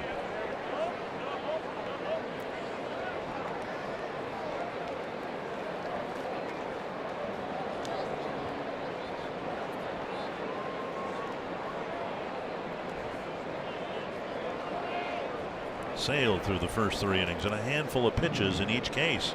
Pitch number 12 in this at bat.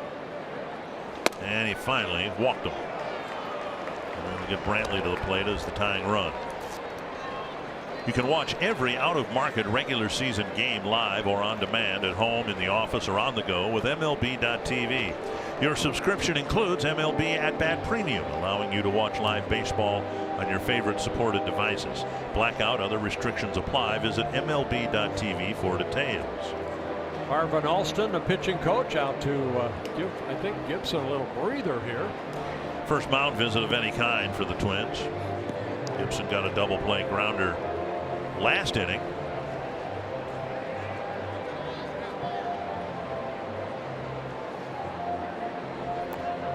Brantley, a left-handed batter, then a switch hitter, Ramirez, then a righty and a lefty. Kyle trying to get through this inning, and if he can, it might be another quality start. And over the last 12 ball games, his starters have given them 9 quality starts. And that's why the bullpen, I think, is pitching well, too, as of the last 3 or 4 weeks. Because the starters are going deeper.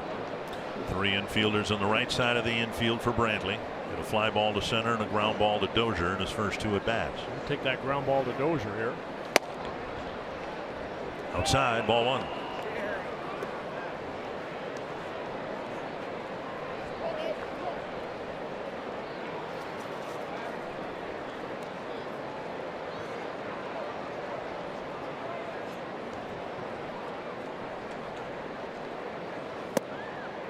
There's the outside corner.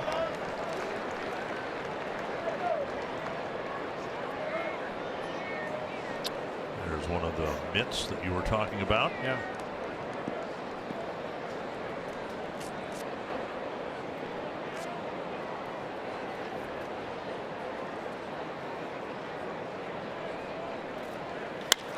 The left field corner, but foul.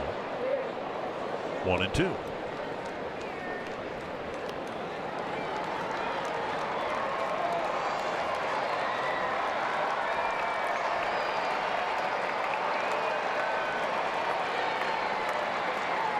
Brantley leads the Indians in hitting into 6 double plays. Kyle got a double play off the bat of Gomes last inning.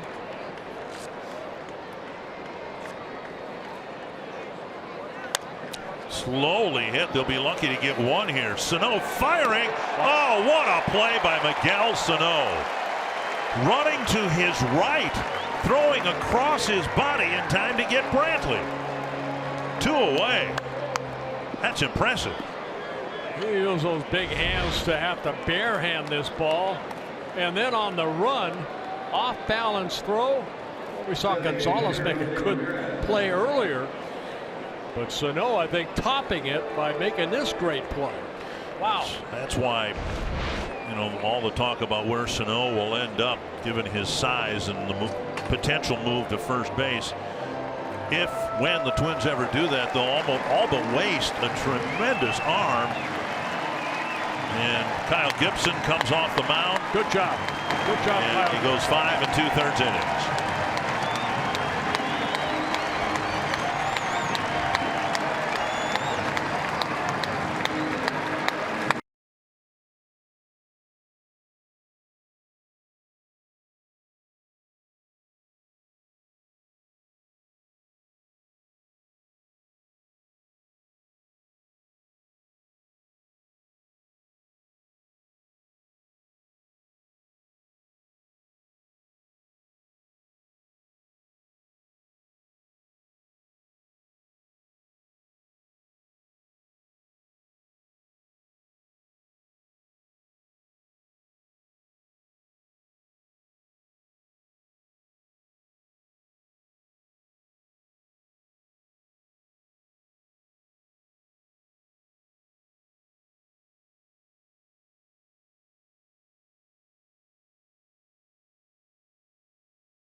He's got a chance to pick up a win here today. And beat him for the first time here at Target Field. So Kyle Gibson, 7 strikeouts in a ball game, a couple walks, only gave up 2 hits, and they were back-to-back. Just so happened Encarnacion's was a home run. So now he turns it over to the bullpen. The first one out of the bullpen will be Ryan Presley. And Jose Ramirez will face Presley. Ramirez has struck out swinging twice earlier today. Down and in a ball.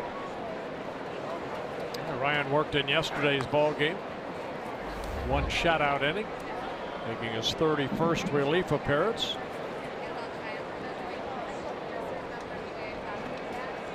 .41 strikeouts in 29 1/3 innings pitched for Ryan.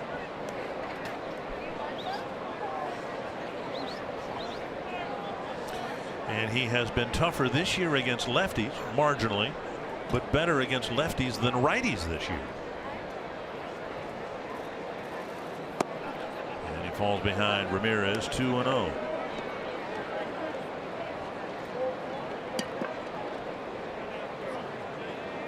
Presley last year gave up a .281 batting average to lefties and .196 to righties. So to the extent he's improved, it's because he's done better in matchups like this. Now he falls behind Ramirez 3-0, and the dangerous Encarnacion on deck.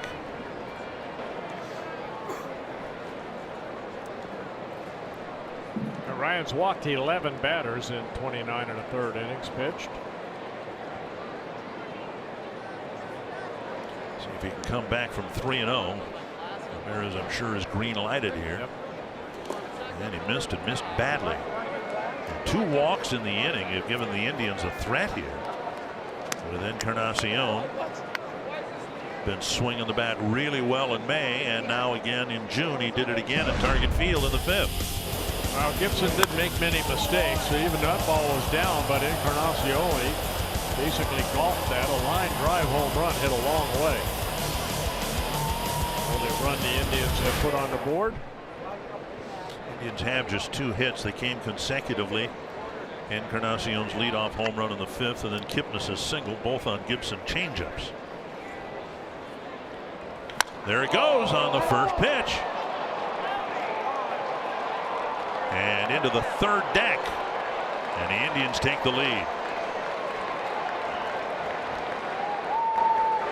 Well, we just showed that graphic of the leaders, and now Encarnacion on top of that graphic with 15 home runs hit here. Obviously a mistake, but the biggest mistake was walking Ramirez in front of Encarnacion, and now Cleveland has a 4-3 lead. 3rd home run for Encarnacion in this series. Target away, and the ball sailed right down the middle. And Ryan knew it. 3rd home run that Presley has allowed. So Presley walks 1 man, gives up a home run on the first pitch to Encarnacion, and this game very quickly has turned around. Kipnis will hit against Rogers when we come back.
And even Encarnacion impressed. He said, wow. And Gibson, who pitched so well, won't get a win against Cleveland here this afternoon. They measured that, by the way, at 430 feet. And this coming on the date of the longest home run hit in Twins history on this date in '67. Harmon Killebrew hit his 502-foot shot against Lou Burdett. Now Taylor Rogers will hit against or pitch against Kipnis with the Indians in front. Yeah, Taylor 24th appearance, 21 and a third innings, only 6 walks, one of those intentional, 18 strikeouts. Strike one to Kipnis. Clevenger on the other side of the ledger struggled in the first couple innings, has had a much easier time of it through the 5th, and now he's in position to win a ball game because of the 3-run home run. 1-1 to Kipnis.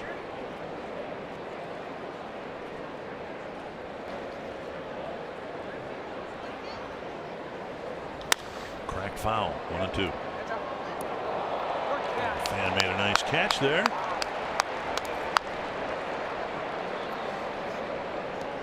Sano offering congratulatory gestures. 1-2. And a strikeout ends the inning, but not until the Indians take a couple of walks in front of another Encarnacion bomb at Target Field.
Is presented by Chevrolet, the #1 selling brand in the Twin Cities. By Grant Casino, the best stories start here.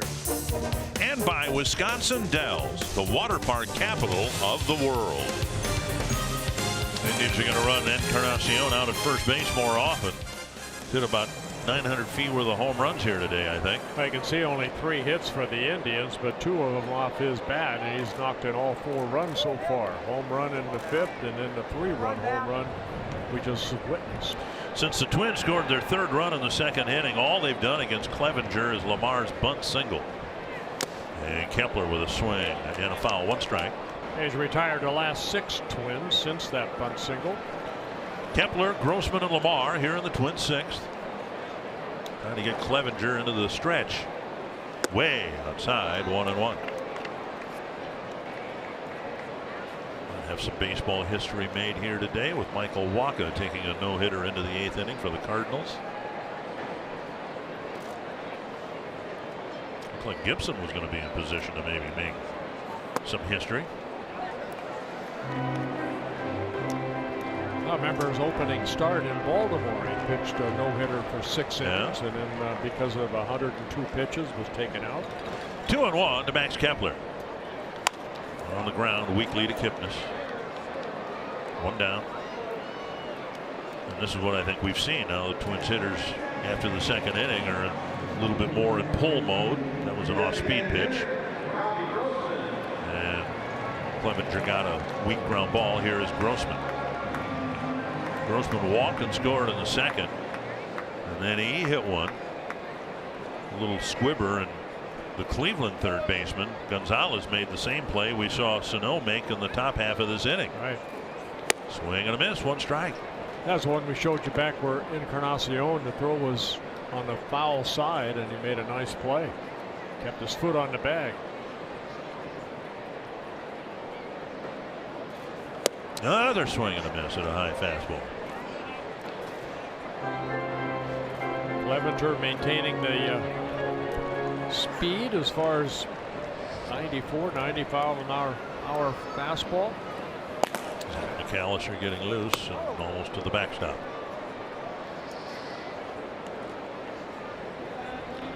It's been a lesson in fortitude, maybe. It looked very promising for Clevenger, who was missing his spots, but he stuck with it, put together a good outing here.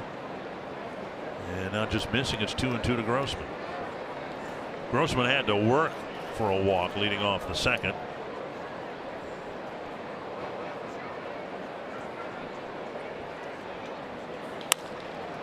Easy play for Kipnis again.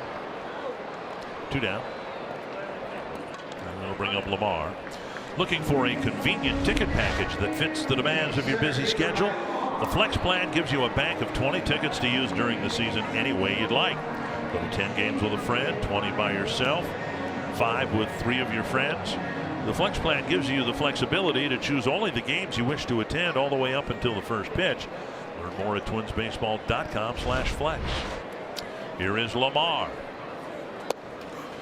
Drove one to center field and had an extra base hit taken away by a sensational catch by Zimmer. That was back in the second inning, and the Twins scored a run that inning anyway. And then he laid down a bunt single leading off the fourth.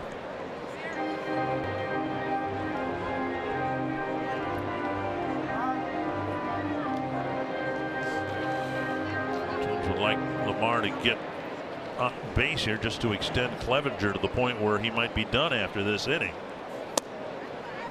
Now strike called, 1-2. Good sinker right there. Clevenger typically throws over 100 pitches. Yeah, there's only been 3 starts in the first 11. He has not thrown at least 100. Zach Duke getting loose. And high for Clevenger in a ball game, 116. He did it in New York against the Yankees, where he worked into the 8th inning. Lamar battling with a 1-2 count. Driven to the gap. Zimmer won't catch this one. That will scoot all the way to the warning track, and Lamar will hold up with a 2-out double. Big hit for Lamar. It gives Wilson a chance to tie the game with a hit to the outfield. I heard the other day he picked up his first extra base hit in the big leagues. That's his second double. So he got a fastball, put a good swing on it at 95. So, you know, I can't hit it in the air any higher. I've got to hit the line drive so that Zimmer guy doesn't catch it. Decrease your launch angle. Yes. There's Wilson, a single and a strikeout.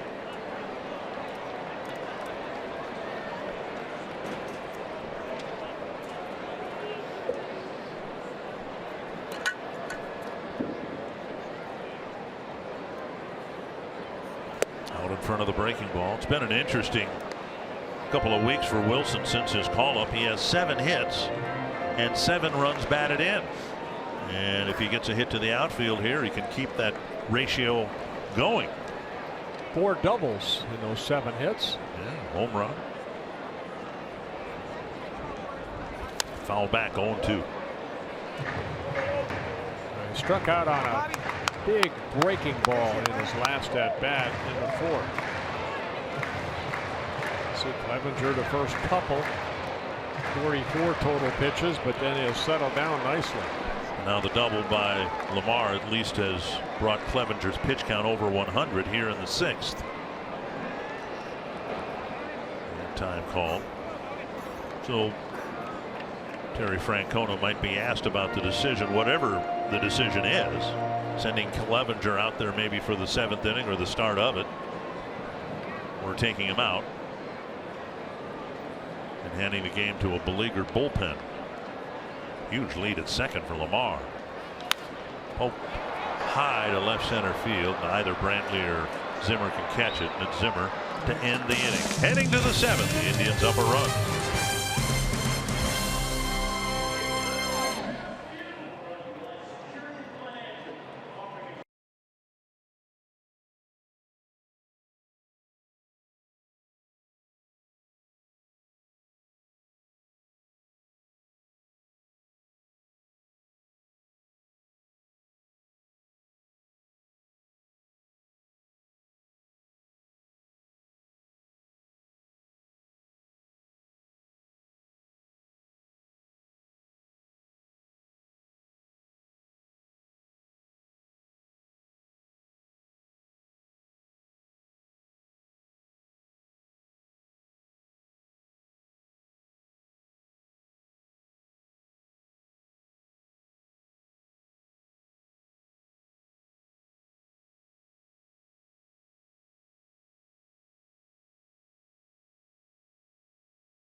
Game, Escobar added an RBI double. Twins took an early 3-0 lead. Encarnacion against Kyle Gibson made it a 3-1 ball game. And then against Ryan Presley, a big 3-run home run, giving the Indians a 1-run lead.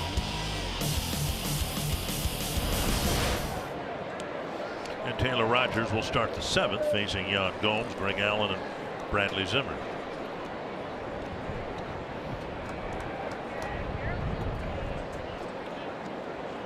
Encarnacion's driven in all 4 Cleveland runs.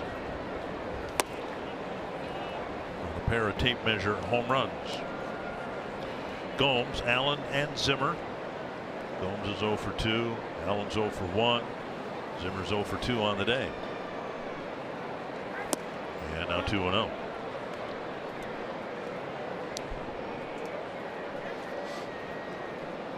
Rogers came in last inning, got the final out of Kipnis. He struck him out.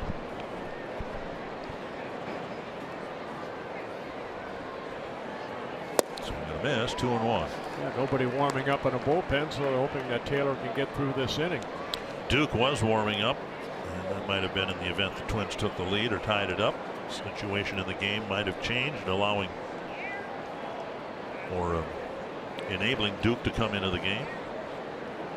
Swing and a miss, 2-2. Yeah, Rogers came in with an ERA at 5.48, but sometimes that's up there because of a couple bad outings. He had that outing against the Rays in Tampa where he worked 2/3 of an inning, gave up 3 runs, and then 3 runs against the Reds here. All in all, he's done a good job. The bullpen has getting better and better. Big issue for Rogers is his inability this year reliably to retire left-handed batters. Last year lefties hit 173 against him, and for whatever reason this year they're hitting 324 against him. Popped up, foul ball, it'll reach the seats.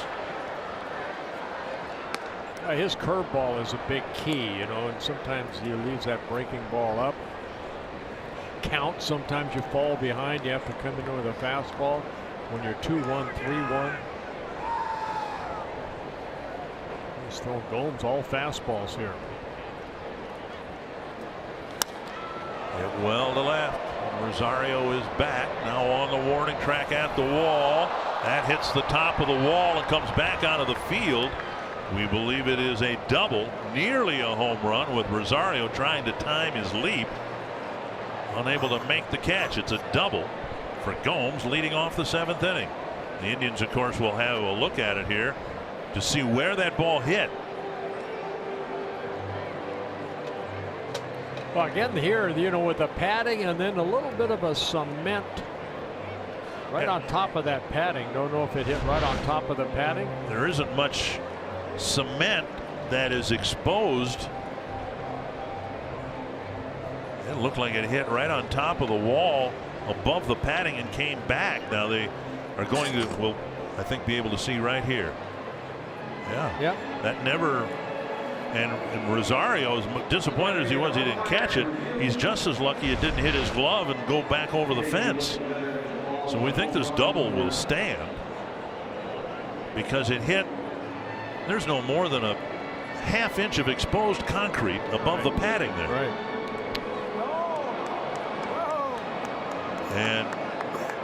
And I think on replay you can see the ball hitting Rosario's glove on the carom. And so, yeah, he's very lucky that he did not knock that ball, a double, back over the fence. Watch the carom, and then it looks like it hits the top of Rosario's glove. On the way back. On the way back. Right. And that could just as easily, in fact, very likely, have ended up over the fence on the carom, and it would have been a home run. So it's a crew chief review, not a challenge by the Indians.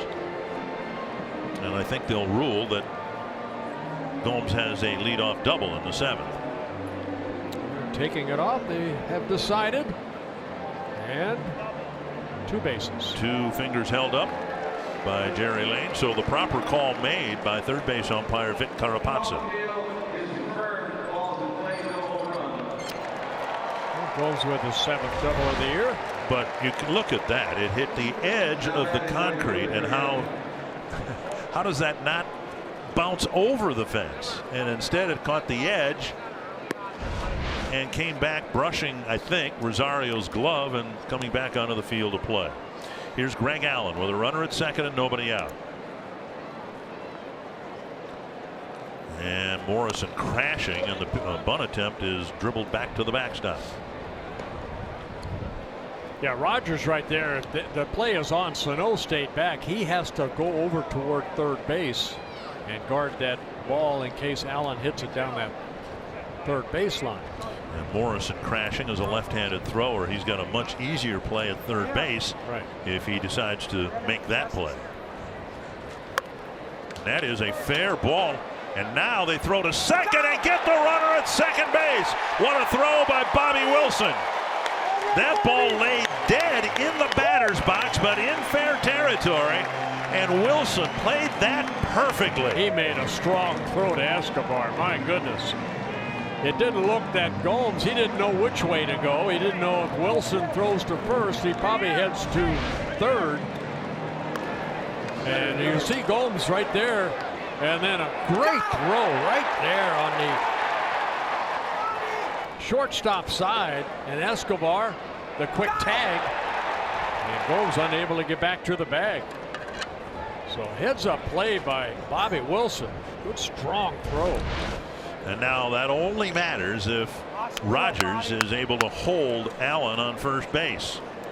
Base stealing threat. And the batter is Bradley Zimmer. There have been no stolen bases against Rogers yet this year. No attempts either.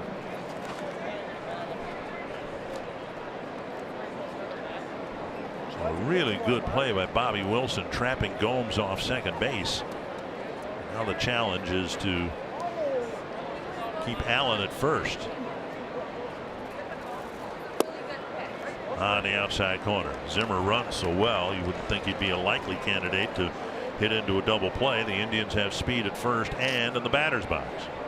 Taylor's had 4 double plays turned behind him when he's been on the mound.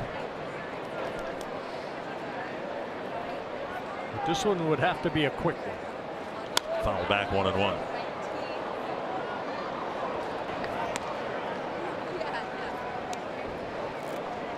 Trevor Hildenberger getting loose.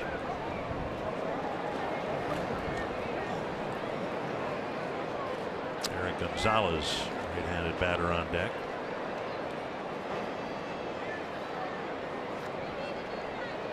So in all likelihood, This will be Rogers' last man. All these close games that the Twins have lost in Seattle and Kansas City.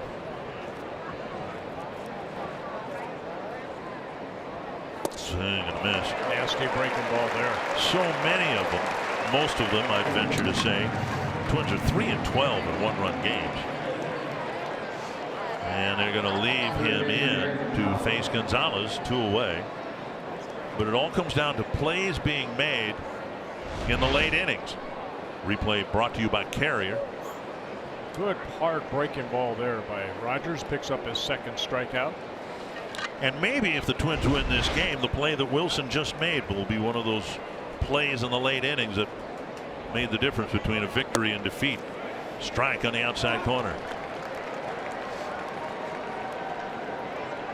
And I think the move here too to keep Taylor Rogers on the mound with the speedster Allen at first base. Yep. Hildenberger, we know, is susceptible to the stolen base. So in keeping Rogers on the mound, you at least a little bit discourage a stolen base attempt. Right. Taylor pretty quick home.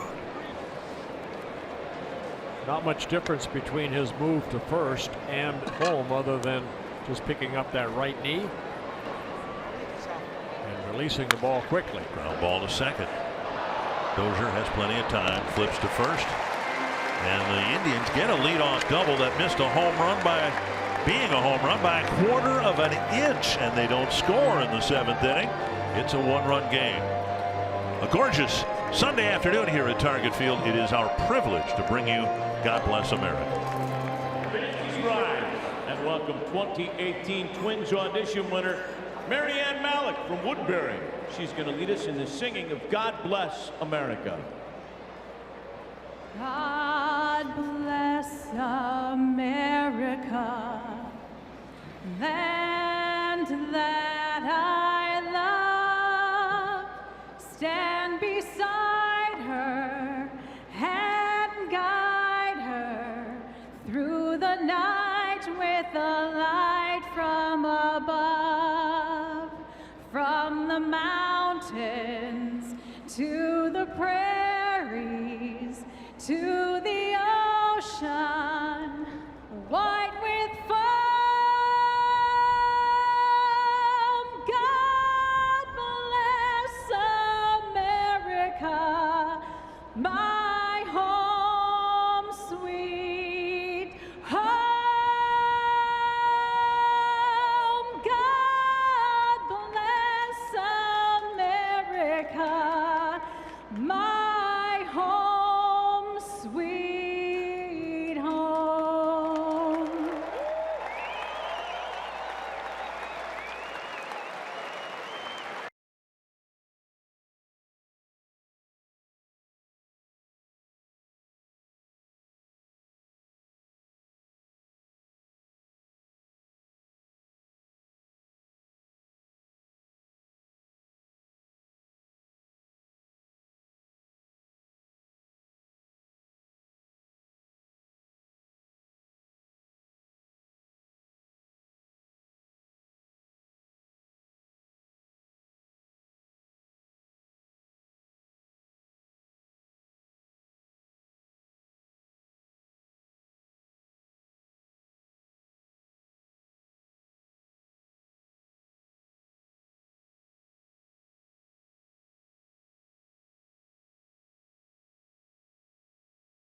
Update.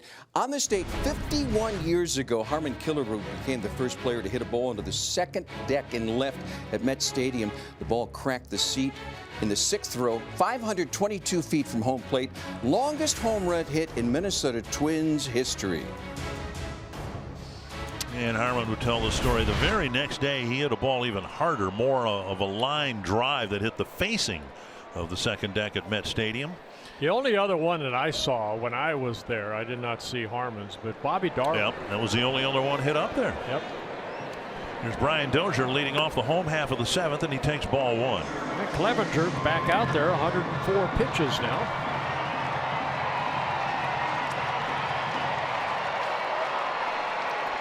Dozier with a single to center and 3 trips.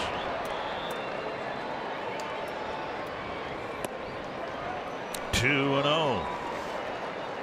Clevenger with 3 walks in the ball game.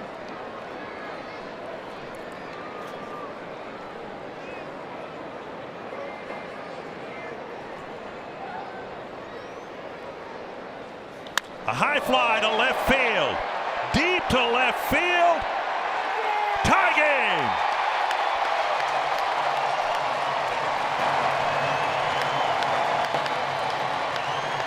Good time to hit his first home run here at Target Field.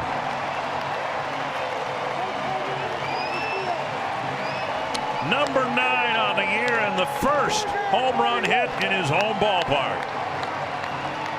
And Terry Francona may or may not have wrestled with the decision to send Clevenger out there, but he's coming to get him now. All right, got that high fastball that we've seen Brian likes. This time, look how quick he got the barrel of the bat out there. It's a high fly ball into the second deck. And the game is tied. And it is 4 apiece, with the Twins now getting a chance to hit against the Cleveland bullpen.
Rosario, and now a home run by Brian Dozier to tie the game, and it will be Rosario hitting against lefty Troy Olson. Tyler Olson making his 25th relief appearance. He worked here on Thursday night, 2/3 of an inning with a walk and a strikeout through 13 pitches. Way out in front of the breaking ball. It's a case, I think, where you just have to throw out the guy's ERA. All the other numbers are good. Doesn't give up a lot of walks or home runs or hits for that matter. 1 strike to Rosario. High drive to right field. Going back is Allen. Gone. Rosario backs up Dozier with another home run.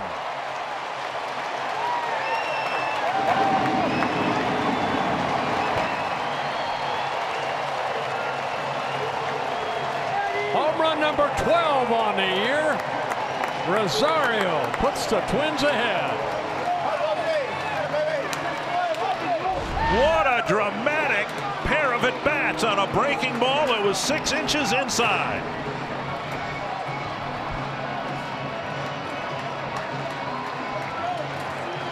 His second of the day. Olson leaves with the Twins leading 5-4.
Instead, Rosario hit a breaking ball over the wall and right to put the Twins in front, his second home run of the day. And now Miguel Sano will hit against Neil Ramirez with nobody out, and the Twins suddenly in front. Ramirez getting called up by the Indians in the middle of May, making his 7th relief appearance. He worked here on Friday night. 2 shutout innings, 22 pitches, 19 over the plate. Hard throwing right-hander in his first season with the Indian organization. And a fastball, strike one.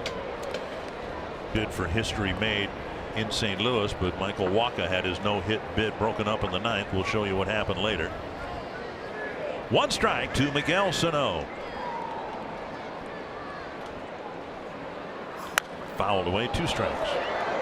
Sano with a walk and a run scored, a deep fly ball to right and a strikeout. Newly acquired left-hander Oliver Perez is warming up with Logan Morrison due up next, and then a couple batters later Max Kepler.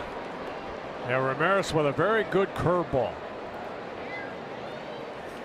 Stayed with a fastball there. 1-2.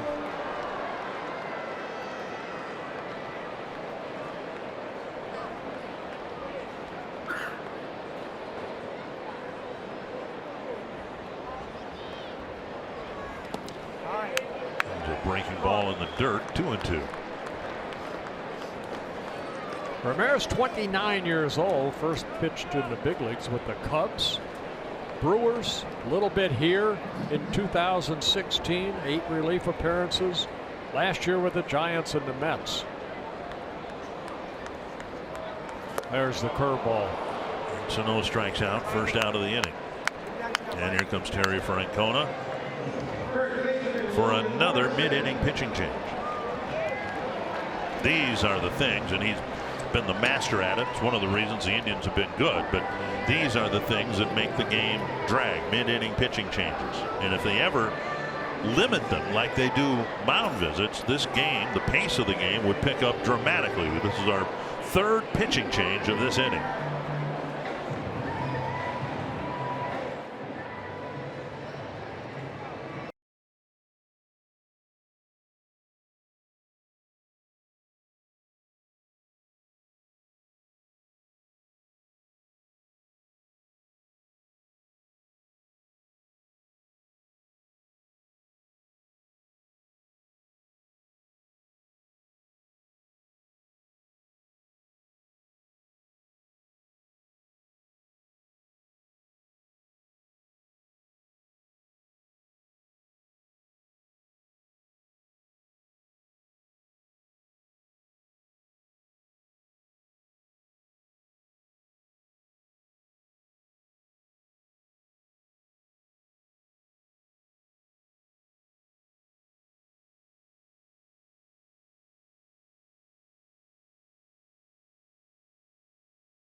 Brian Dozier tying the game with this home run against Mike Clevenger. Yeah, his first home run hit here, and that gets Clevenger out of the ball game. And then Rosario hits one against Olson, who was supposed to come in to retire Rosario. That didn't happen. And now Terry Francona matching up righties against righties, lefties against lefties. That means Oliver Perez is brought in now to pitch to Logan Morrison. Yeah, Oliver Perez just getting signed by the Indians just yesterday.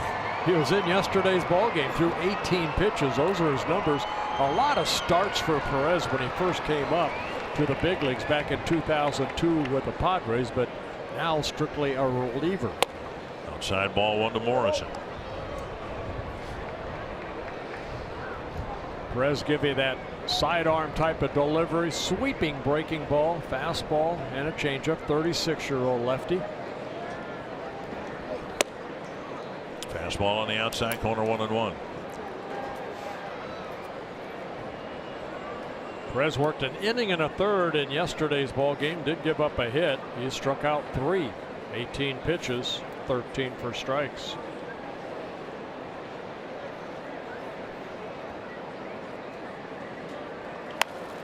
And towards right field, charging is Kipnis, and Logan makes it a close play, but he's retired out number 2. We'll bring up Escobar. Join Fox Sports North for Kids in the City, benefiting boys and girls clubs of the Twin Cities, Tuesday, June 5th. Tickets are $75, and it includes a ticket to the Twins game. And if you can't make it to the event, you can still make a difference by donating $5, $10, or $20 and providing meals, sports team registration, or literacy programming supplies during the summer. Tickets on sale now at boysandgirls.org/kidsinthecity. Here's Escobar, an RBI double in the first, since then a fly ball to center and a pop up to second.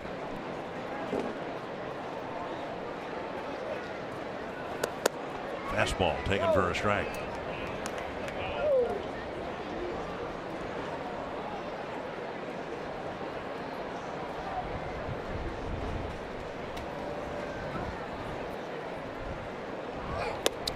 Side. I think I can from up here hear Perez grunting when he delivers. I hope it's him.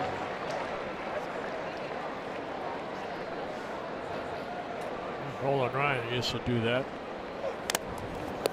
Fouled off of I believe the catcher Gomes, and then it whistled right past Kepler in the on deck circle. Yeah, Perez once in a while will give you the Louis Tion type of move over the pitching rubber, kind of turn his back to the hitter and give you different looks.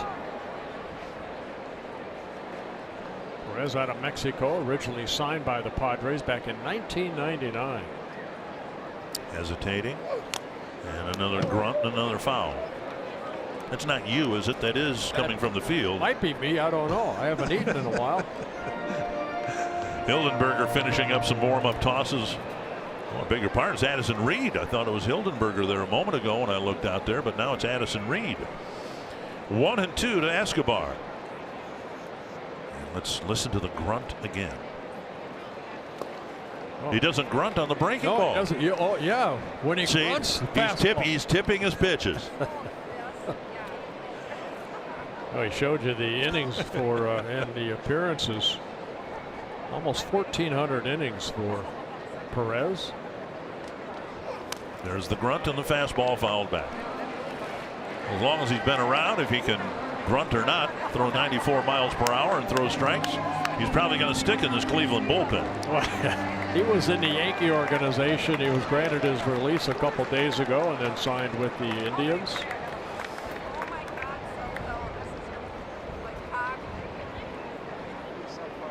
Breaking ball with no grunt and a weak pop-up.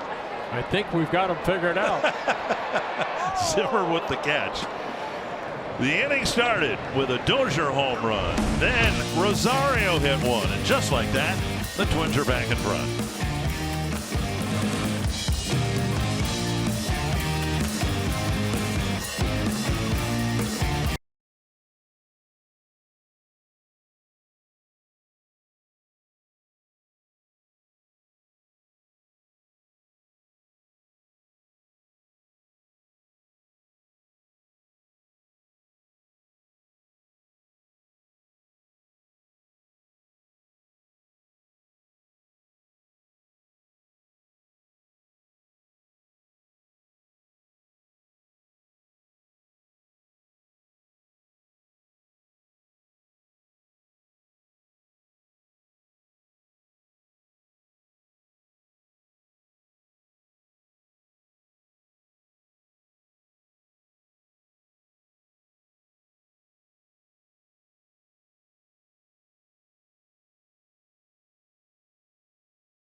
No-hitter going to the ninth. Pittsburgh's Colin Moran, pinch hitting in the ninth inning, did this. A clean single to right to break up the no-hit bid. We've had 3 in baseball, almost had a 4th today.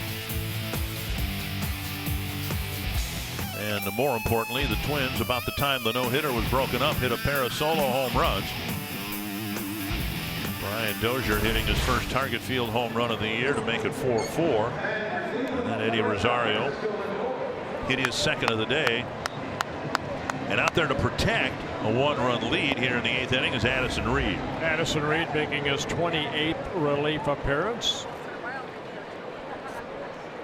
He worked here in game 1 against the Indians. Took the loss, giving up a home run. And now he will face the top of the Cleveland lineup, starting with Francisco Lindor. It was Lindor who hit the home run against him on Thursday night. Strike 1.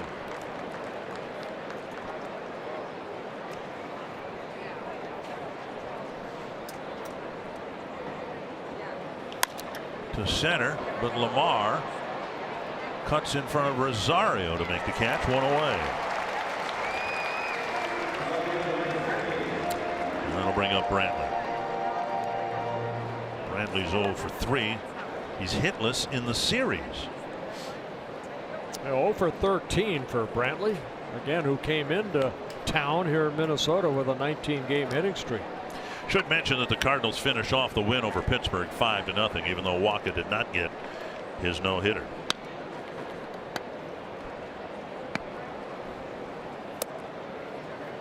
Strike 1, says Jerry Lane.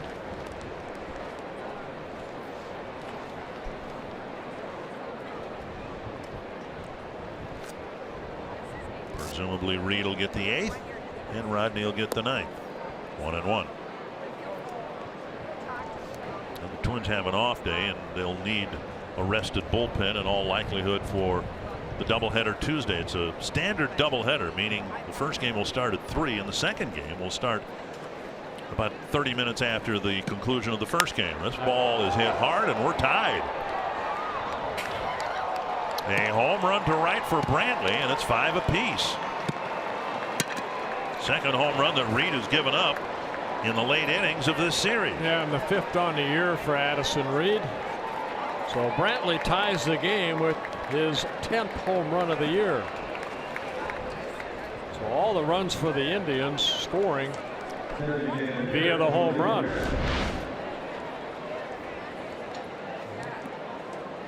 Just 91 miles per hour and over the inside edge, and just like that the game is tied. Ramirez takes a breaking ball for a strike. Ramirez and Lindor both walked in the 6th inning. The Twins had a 3-1 lead, and then Encarnacion clobbered a home run to give Cleveland its first lead. Didn't last long. No longer than the Twins lead did here going to the top of the 8th. 1-1. Out in front. 1-2. And Sano will swing over to the right side of the infield now.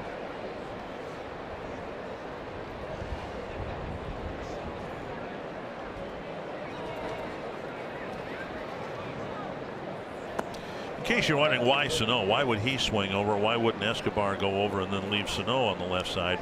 One of the main reasons is pop-ups. Escobar moves better than Sano, and if you're only going to have one infielder on that side, there's a foul pop over by the tarp. You want somebody who can get there and maybe make a play on it. This one over the tarp and out of play. Well, you talked about it, and the ball was hit over that way. But that makes sense. I mean, you know, Sano's got a lot of athleticism, but speed really isn't one of them, and Escobar runs a lot better than Sano does. 2-2 to Ramirez. And now 3-2. And the Twins found out in the 6th what happens if you walk people in front of Encarnacion.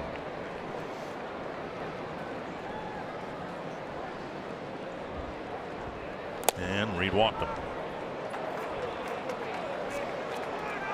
So there's a man aboard for Encarnacion, who in his last 2 swings has hit a country mile worth of home runs. Yeah, in the 5th inning, off of Kyle Gibson, he had not given up a hit through the first 4 innings. Got a fastball and hit it into the 2nd deck. And his next at bat, he said, you know what, I can hit it into the 3rd deck. And he did, a big 3-run home run off of Ryan Presley on the first pitch that he saw. Pitch is up and in, nowhere near where Wilson was setting up. Wilson was setting up down and away. That was the problem in the 6th inning home run. Wilson was set up down and away, and Presley had a fastball run over the inner half of the plate, and it turned into a 3-run home run. There's a double play grounder. Step on the bag. Dozier completes the double play, but Brantley homers to tie the game at 5.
Finish between the Twins and the Indians.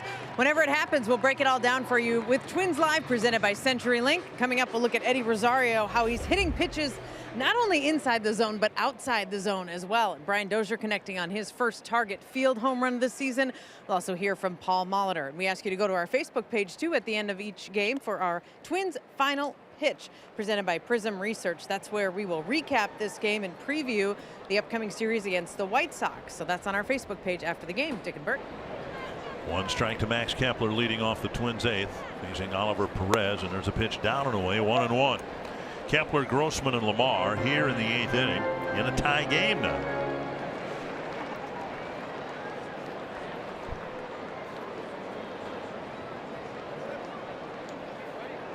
Kepler takes ball 2. From back here, we always have to hesitate. Jerry Lane doesn't give an immediate elevation of the right arm on a strike. 2-1.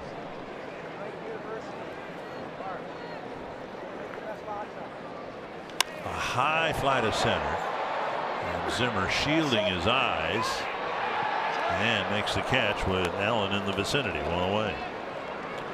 We'll bring up Grossman. Wednesday, June 20th, it's University of St. Thomas night at Target Field. A limited number of St. Thomas theme night ticket packages are available that include a game ticket and a purple and gray Twins cap. Learn more at twinsbaseball.com/St. Thomas or call 800-33-TWINS. Grossman is 0 for 2 with a walk. Away, ball 1.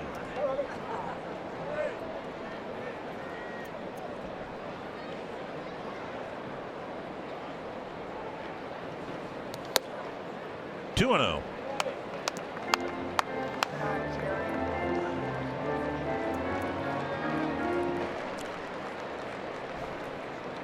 Francona riding Perez here as long as he can. Half swing, but a strike. Perez has always been a strikeout pitcher in his career. We showed you the innings pitched, 1367, 1,367, over 1,400 strikeouts. And Grossman reacting to the grunt and the fastball, fouled it straight back. McAllister and Allen getting loose. We saw Allen come in to the 8th inning the other night.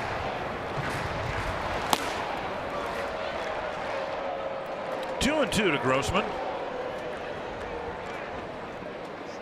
Breaking ball missing. It's 3-2 with Lamar on deck. Grossman, of course, a switch hitter. This might be Perez's last man.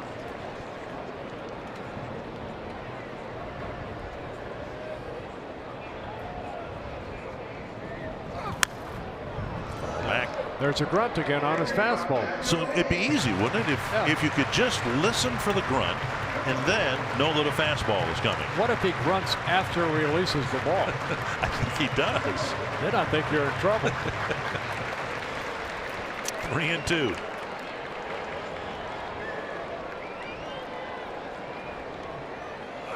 Driven to right and down for a hit. Good at bat for Robbie Grossman. Robbie again been swinging a good bat.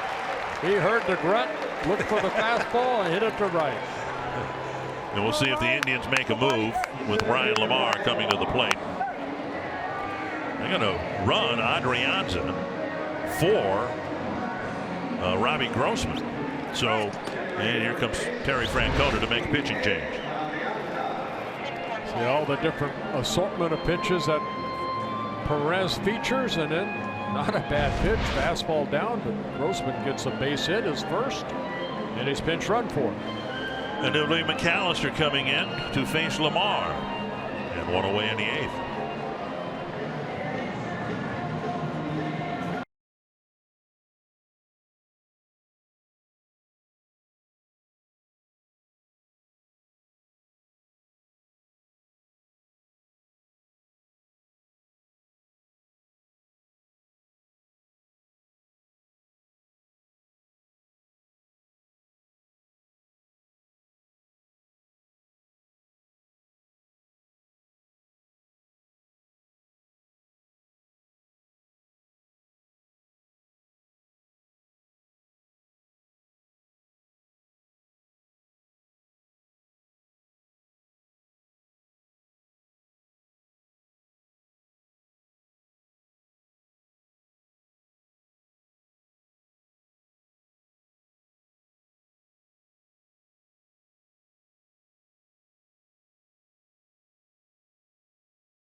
May not be reproduced or retransmitted in any form, and the accounts and descriptions of this game may not be disseminated without the express written consent of the Minnesota Twins, LLC.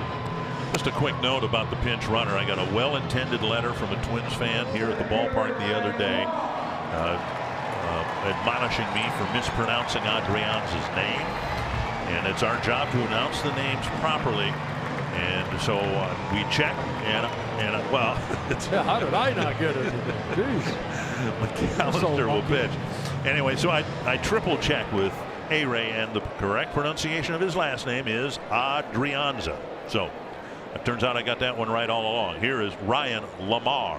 Well, Zach McAllister worked here on Thursday night, faced one batter, Sano, and Sano hit the 3-run home run. That's a fair ball right over the bag. Adrianza rounding second, going to third. They're going to wave him in.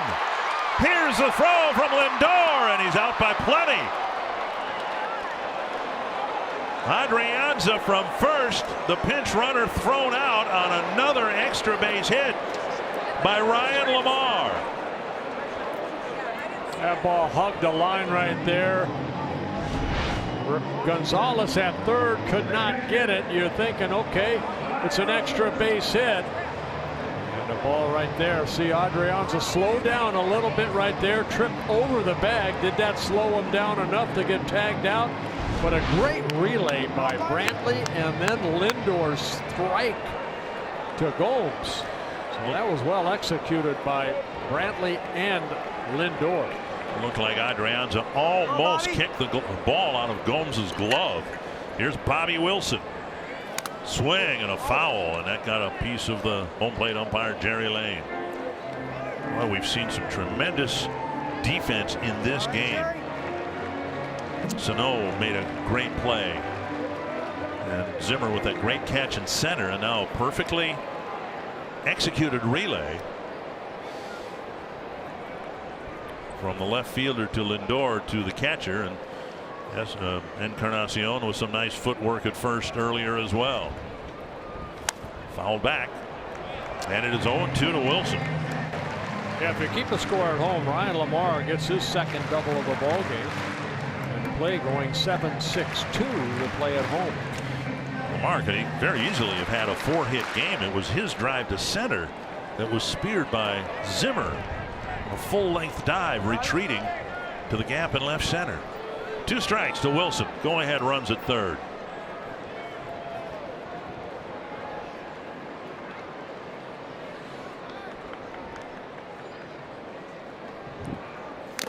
Or foul tip. And I'm not even going to look to see, but I would have to say the 3 hits that Lamar has in this ball game is a career high in a game in the big leagues. It has to be. Has to be. He only had 2 hits before he became a Twin.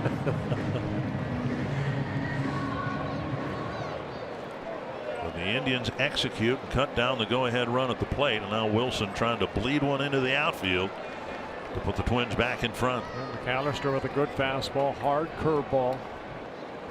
That's down the line, but foul. Got an off-speed pitch, and Wilson hooked it foul.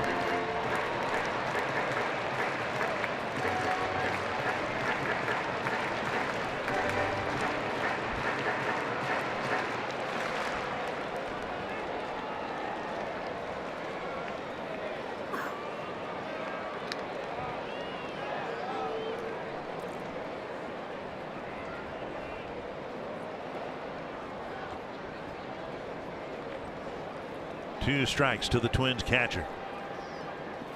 Backhanded by Gomes, 1-2.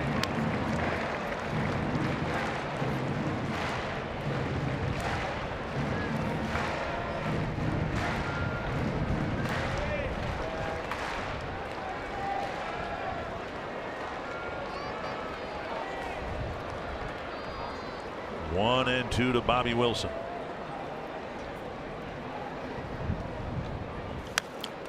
Fought off and spun over the screen. A good battle right here by Wilson so far against McAllister. McAllister in his 8th season with the Indians.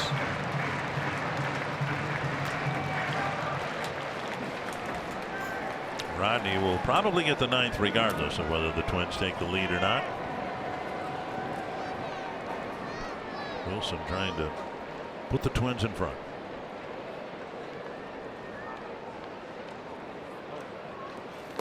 Smothered by Gomes, 2-2.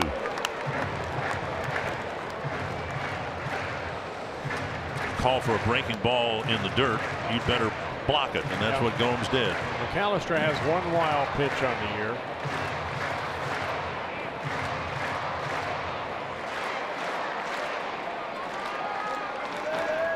I got a feeling Wilson's going to get a hit right here. Right up the middle.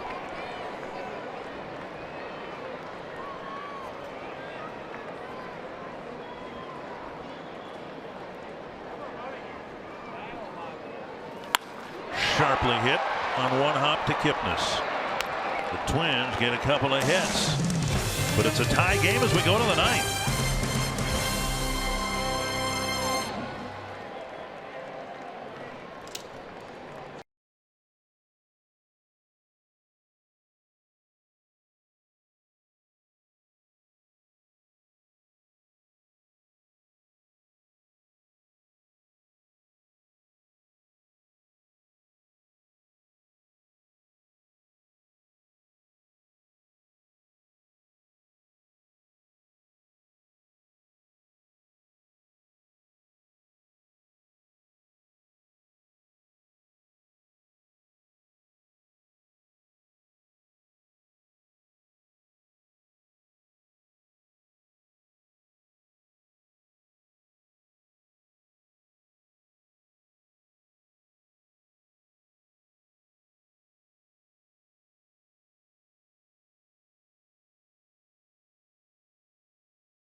It'll be Jason Kipnis leading things off, then Jan Gomes, and they will face Twins closer Fernando Rodney. Obviously a non-save situation, but no more save opportunities available for the home team after the ninth inning, or after the eighth inning, I should say, in a tie game. So here we are.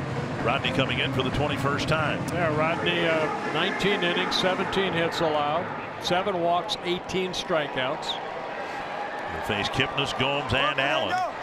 Twins would love to get off the field in a hurry and see if they can walk the Indians off in the ninth.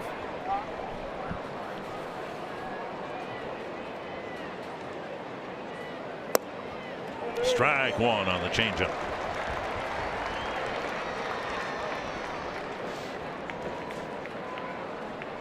Rodney pitched here on Friday night, 1 shutout inning, picked up his 12th save of the year.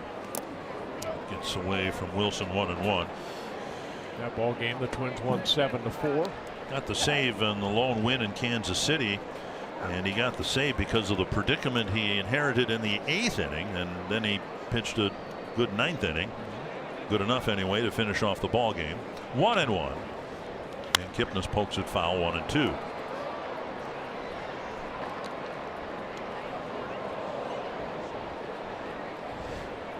Fernando Rodney, 41 years old, of the Dominican Republic.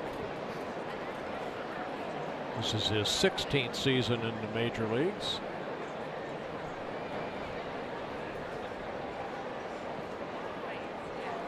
Down and away, changeup, and it's 2-2.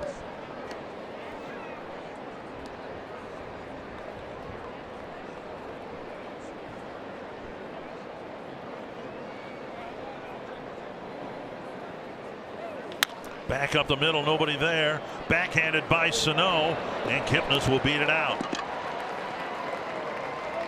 Sano going far to his right, and then even with his strong arm, he wasn't able to get much on it because all of his momentum was pulling him away from first base. Yeah, with the shift put on, it was Kipnis taking this ball right back up the middle on the shortstop side, and Sano really no chance, but great effort. Kipnis picks up his 2nd hit. Now Gomes will bat. Leadoff man on for the Indians. Kipnis a steal in 2 tries. Twins not expecting Gomes to drop down a bunt here. Outside a ball.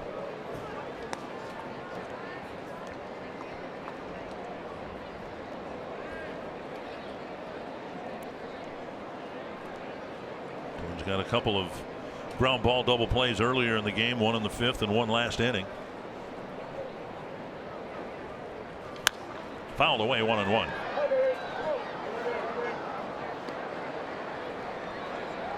Yeah, Kipnis at first base, you know, he used to be a pretty good base stealer.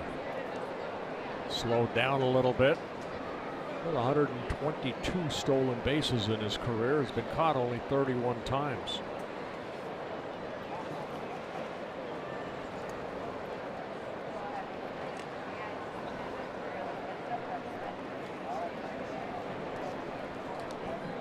Twins had a 3-0 lead. Indians had a 4-3 lead. Twins had a 5-4 lead. Now 5-5.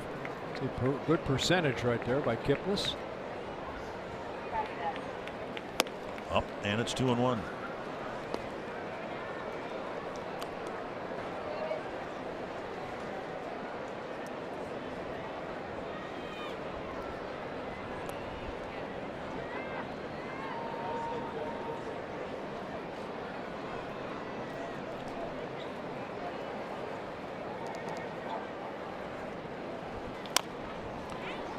Fastball inside, gets a foul ball. 2-2. Fernando Rodney's had 2 double plays turned behind him. It was Gomes that hit into a double play in the 5th inning. For Gibson. And it was Gomes' drive to left that hit the very edge of the concrete above the padding in left field, and it bounced back onto the field for a double. And Wilson made his play to pick Gomes off second on a bunt attempt. It's hardly absolute, but you see sequences like that and you think, okay, Twins should win this game, because if the Indians are going to win, that ball goes out, and it didn't. We'll see what transpires here.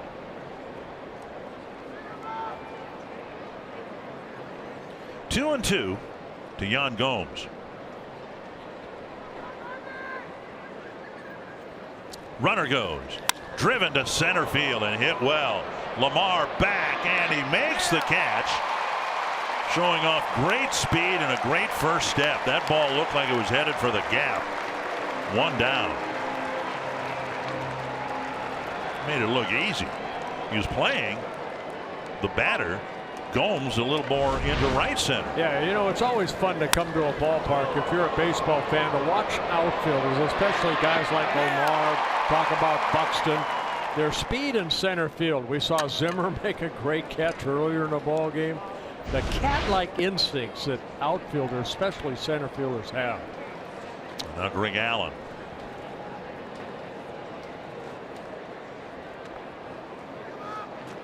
Out in front, strike one.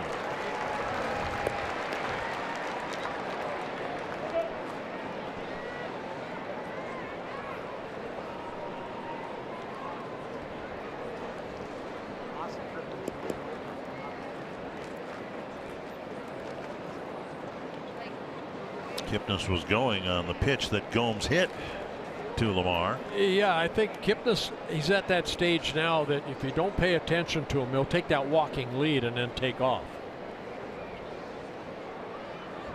Maybe that's why they wanted him to throw over Rodney.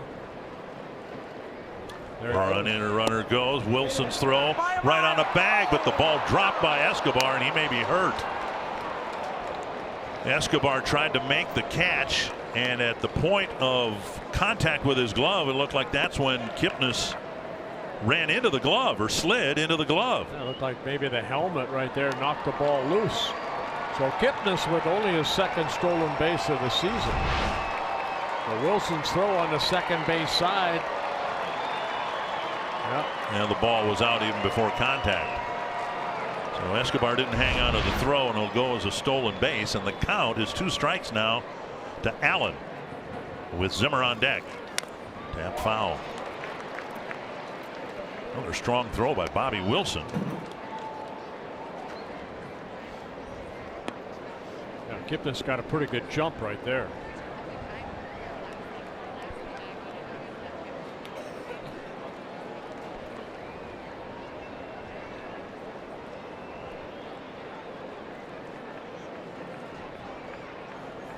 Long look in by Rodney.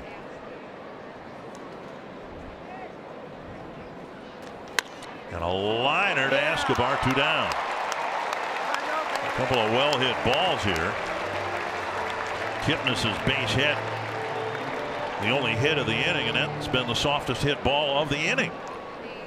Allen hit it, you know, pretty sharply, but right at Escobar. He was positioned perfectly. Bradley Zimmer will hit. He's 0 for 3 with a couple of strikeouts. Zimmer just activated in time for yesterday's game. Did get a couple of hits yesterday, but he takes ball 1. The Indians very high on this young man right here. Indians #1 pick, 21st overall in the 2014 draft out of the University of San Francisco. A miss. You see the athleticism that he showed on the catch of Lamar's line driving. You can understand, and I suppose the Indians are probably with Zimmer where the Twins are with Buxton. They're just waiting for him to hit up here on a consistent basis. 1-1. Strike 2 over the inside corner at 97 miles per hour.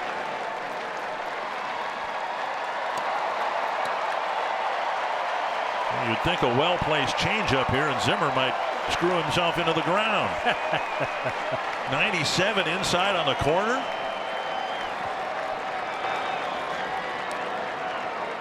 Like a top. Instead, a fastball up and away at 97. And Zimmer takes it.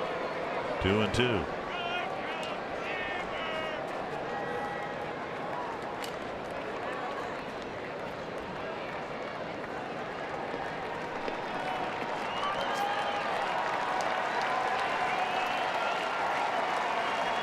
2-2 to Bradley Zimmer. Another fastball.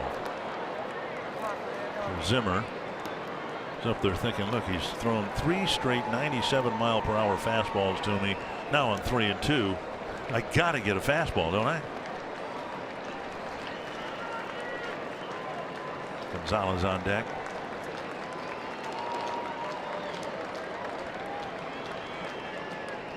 And it was a fastball. Fouled back. Rodney, a 3-time All-Star. Went to the All-Star game with the Rays, the Mariners, and the Padres.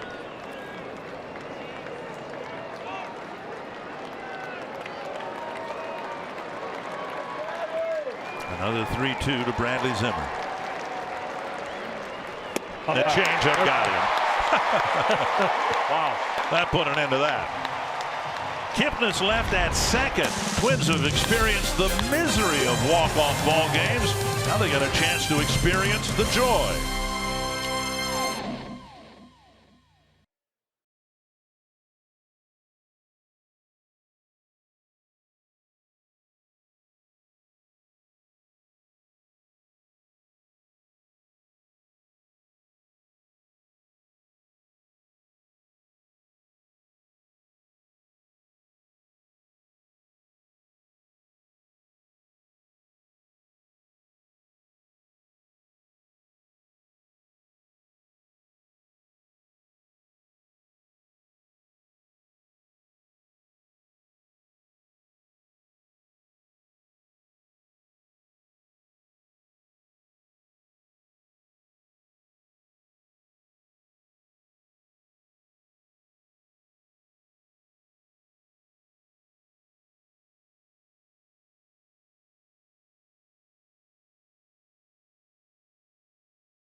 Indians had the lead.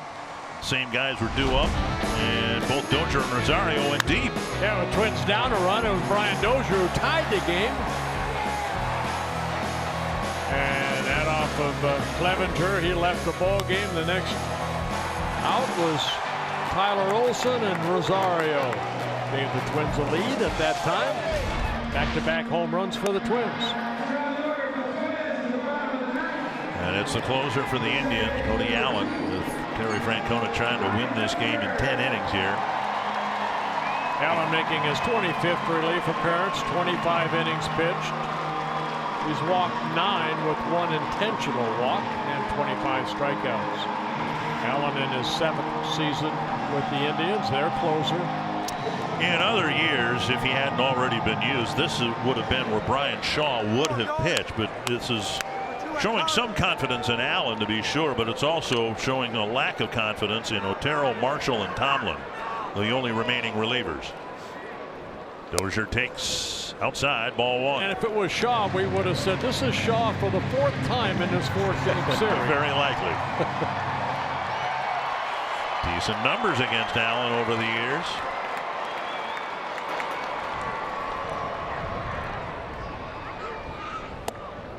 Over the inside corner, 1-1. Dozier got a high fastball on a 2-0 count in the 7th inning and clobbered the home run. Yeah, he faced Allen here on Thursday night, and Dozier popped up in the infield. Allen, good fastball, hard curveball. There's the breaking ball right there. 1-2. Twins don't want to fall into the same trap they fell into in the extra inning loss in Kansas City, where it seemed like everybody up there was trying to hit a home run to put the Twins in front. The inning changes significantly if Dozier can simply get on base. 3 infielders on the left side. Dozier with a 1-2 count. Bounced foul.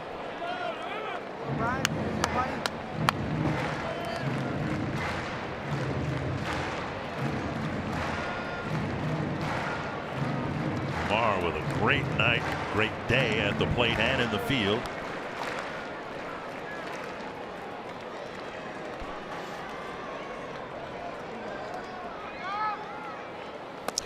Twins have 2 walk-off wins, 8 walk-off losses. One of the 2 wins was against the Indians, but it was in San Juan, so it had a different feel to it. The Twins fans, many of them in attendance here today, have seen 8 walk-off losses and only 1 walk-off win here at Target Field. 26,096 fans here this afternoon.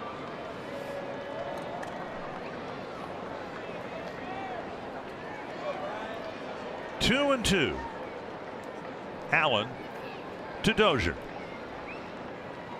3 and 2. Good take right there by Brian.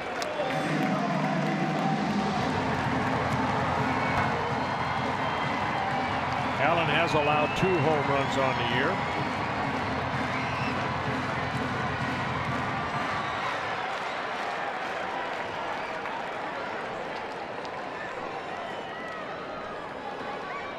Full count to Brian Dozier. Foul back.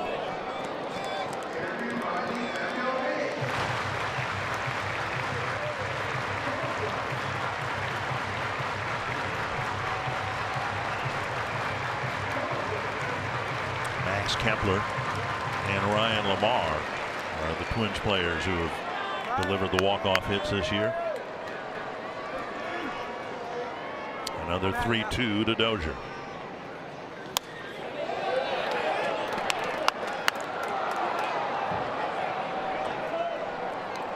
Eight pitch at bat so far for Dozier.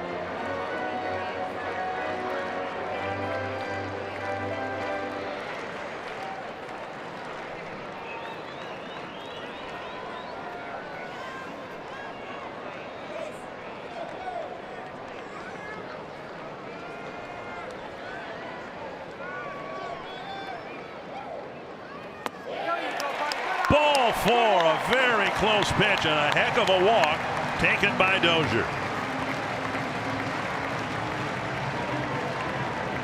Some 2-strike fouls along the way. The leadoff man is on, and now Eddie Rosario, who already has 2 home runs today. Last year in the middle of June, he hit 3 home runs in a game against Seattle here at Target Field.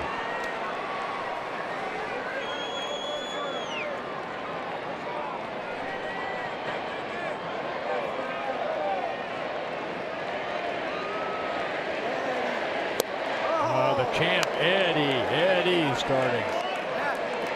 Well, nights ago it started in left field, and pretty soon I think the entire crowd here will join in.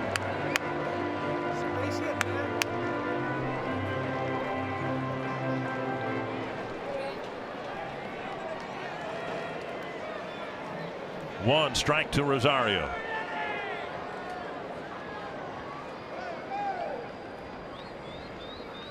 Half swing, but he went, I think. No, it's 1-1.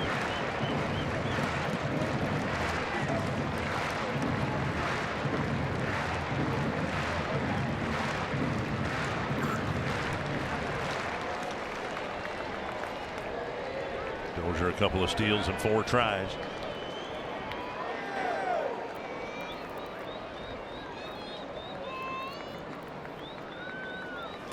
Breaking ball taken for ball 2. Good take by Rosario.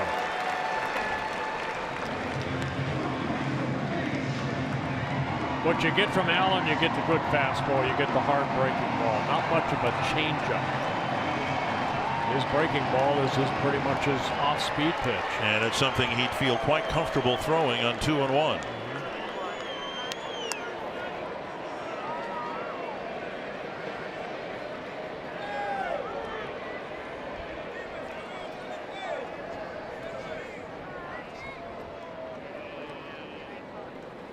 A high fly to center field. It's hit deep. Zimmer back. Gone. A walk-off home run for Rosario, his third of the day. Let's go home. He's going to get mobbed. Unbelievable day for Eddie Rosario. Mom and Dad are here to watch it all.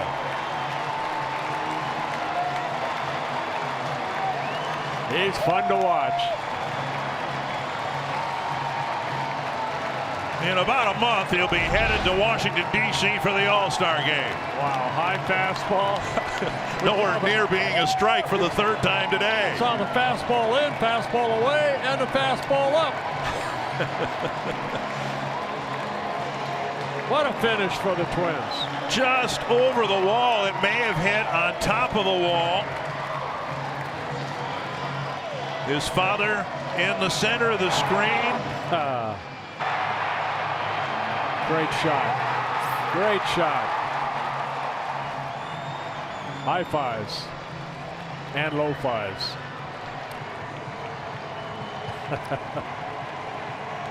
And chant Eddie, Eddie.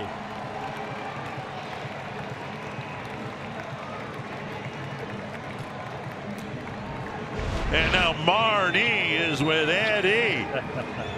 Eddie, that was unbelievable. How are you feeling right now after this game you had today? Whew, feel amazing right now. It's unbelievable for me. My family here. You guys, unbelievable. Appreciate the love for me. You win the game. It's an awesome game. They were chanting your name when you came to the plate. Could you hear that? I heard that. I heard that all the time. I know fans. A lot love me. I appreciate that. You had already hit 2 home runs in this game. When you came to the plate there in the 9th, were you thinking a 3rd home run? Hell yeah. Why not? Really? Yeah. I think hitting hard and concentrate to good pitch to hitting. It's ball up. I stay in the ball inside. Hitting good contact. It's a homer, walk off. You guys just won 3 of 4 against Cleveland and played very good baseball. How important was this series? It's very important for the team. This team is the number 1 in the division. Played this game the last 4 games here. I think it's good for the team. Right now, 3 wins in a row is awesome. I feel good. I think the other guys in the team feel happy right now. To me, it's too much happy for my family here. Yeah, they're here in the stands. How cool is that for your mom and dad to be here to watch you? Yeah, the last time here is hitting 3 homers too, but this new year, that's a special too. Fantastic. What a finish. Awesome job. Congratulations. Thank you so much. Thank you, guys. 3 home runs with his parents in the stands, Anthony. What a finish at Target Field, and what a weekend for the Twins. They take 3 out of 4 from Cleveland, winning in walk-off fashion. We break it all down next on Twins Live, presented by CenturyLink.